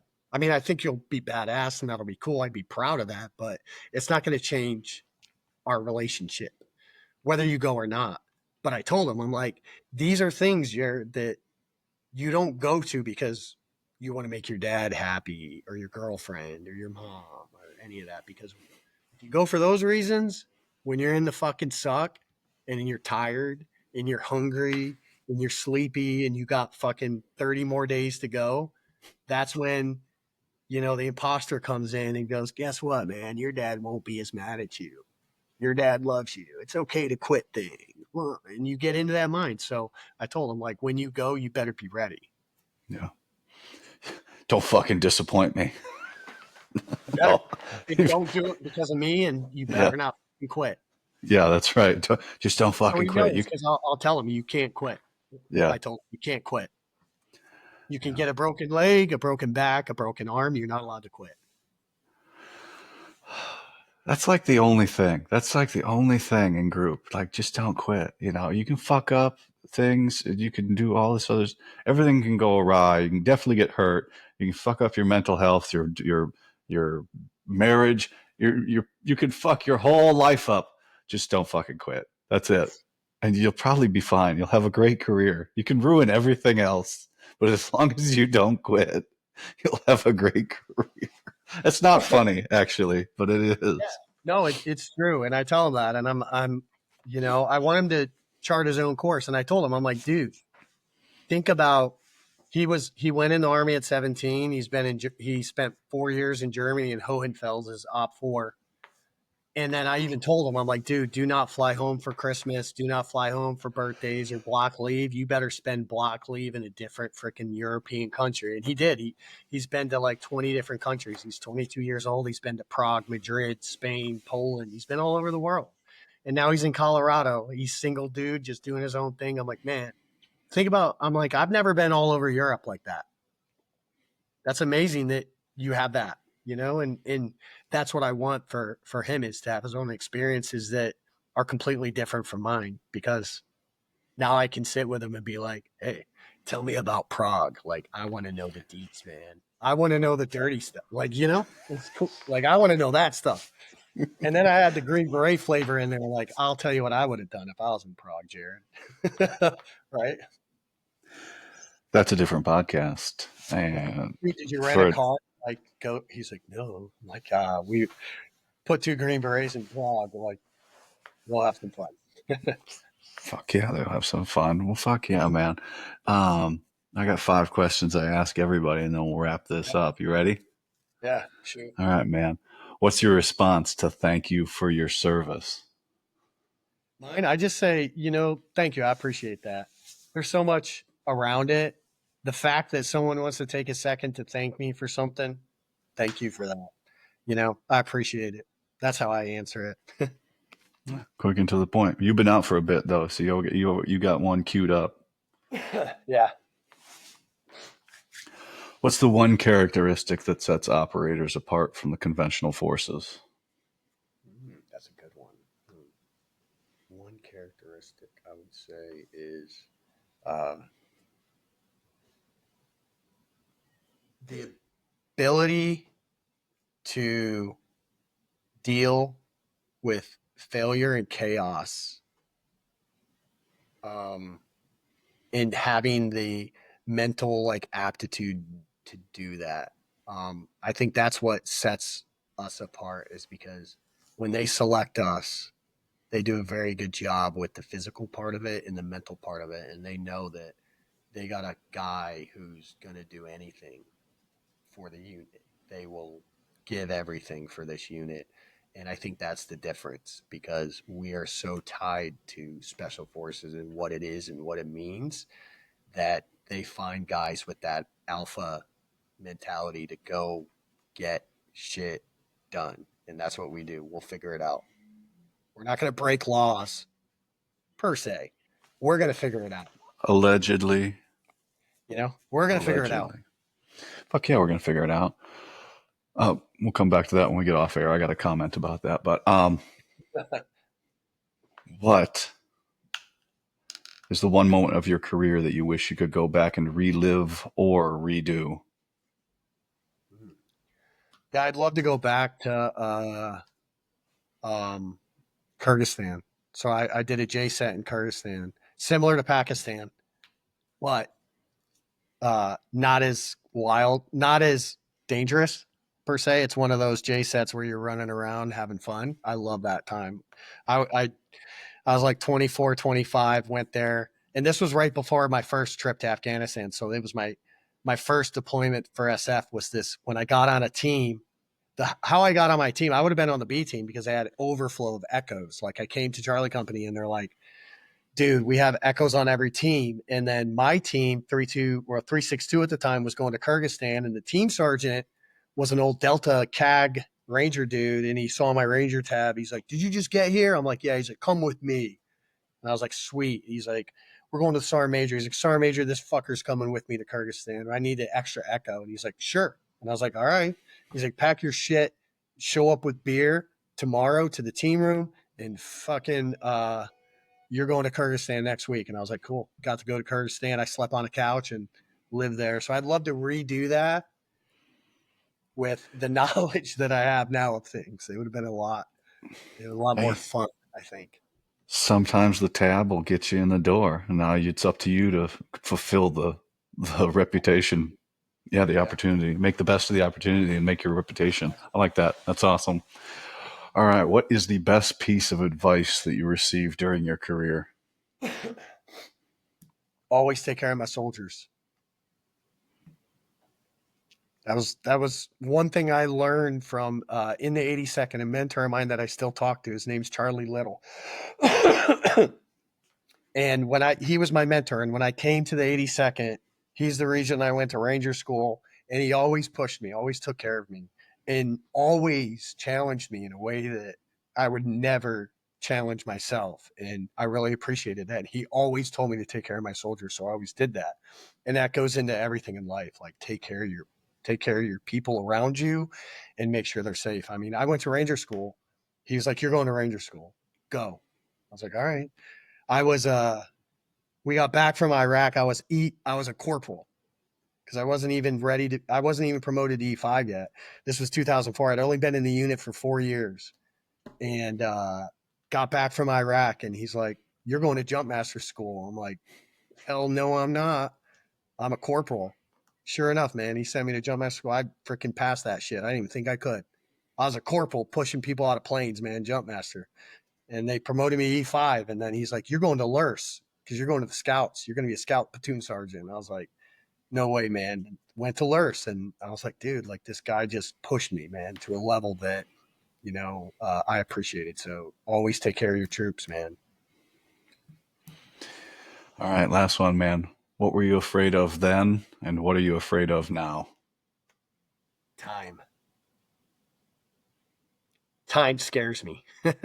I'm a science guy. I love a lot of science stuff, and I'm always watching science channels in time, but it's unforgiving. There's no vouchers, there's no refunds. You can't go back 10 years and say, "Hey, I found this receipt. Can you give me a few more minutes back?" Nope, it's gone. Every minute you lose is a minute on this life that's gone. And I think about it more now, right? Because now I look at life in, a lot of ways like a football game. I'm probably in my third to fourth quarter of life, honestly. Maybe I got 25, 30, 40 years left, I hope, but like it's not a lot of time. And every minute I go 40, 39 years and so many, and it's counting down. And you don't know that click or that tick. You don't know when it's going to go. So that's a scary thing to me, but scary in a way that it drives me in a good way to think about and be more strategic and thoughtful in myself. Like you say, "Hey, why are you getting yourself better now?" Because I don't know how much time I got left. And I definitely want to be healthy and spend time with my friends and my family and do all of that before it ends. And time will not tell me. So I'm scared of time. And I can't kick time's ass. No, and it's undefeated. Never been defeated, and yeah, it's unless we can figure out how to travel at the speed of light, get some extra things in there. But that's a different podcast as well. Ricky, let's go over all of your ventures that you're a part of right now and how everybody can find you on the socials if they so choose. Yeah, so definitely on Instagram. I think it's Beast362. That was my call sign. Beast362 Echo. You can find me on LinkedIn on my name. I don't have a website for Warrior Tribe Consulting, but you can connect through that. Reforge, reforgeunited.org is the nonprofit that I fractional CEO with. Feel free to reach out to them. I'm on the advisory council of an organization called America's Warrior Partnership. I'm huge in what they're doing. I advise a lot of things on them for fundraising and helping veterans and in the veteran space. So you can connect to me through there. You can look up America's Warrior Partnership. They do some great things for veterans with suicide intakes, helping you with your benefits, your disability stuff, all of that can be done through them. And then, I work for a company called Metronome. It's a GovCon company, amazing organization, huge in hiring like DevOps, all of your cybersecurity type people. We're filling, government contracts. I'm always taking in people who have that IT background, the software background and experience and clearances. And I'm hiring all over, the U.S. on DoD contracts. So at any point in time, they can go to metronome.com and look at our careers page, reach out to me. And I'm always looking for talent and people. But yeah, that's pretty much a lot of the mediums that I'm working on. Fuck yeah, man. You guys are always out there doing something for veterans or out in the community. So I really appreciate you guys. You guys are a great example to anybody that's looking to get in this space. So I really appreciate you. Got anything for me? No, yeah, I appreciate what you're doing, man. Keep grinding away at it. Any way that I can help you and share and do, let me know. And then I always take connections like this. They start this way, but it's personal. If you ever need anything, I'm a good guy to call because I'll show up.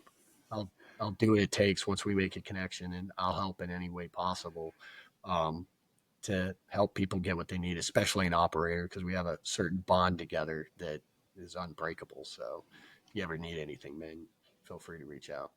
I appreciate that. Yeah. Likewise. All right. Bye, everybody.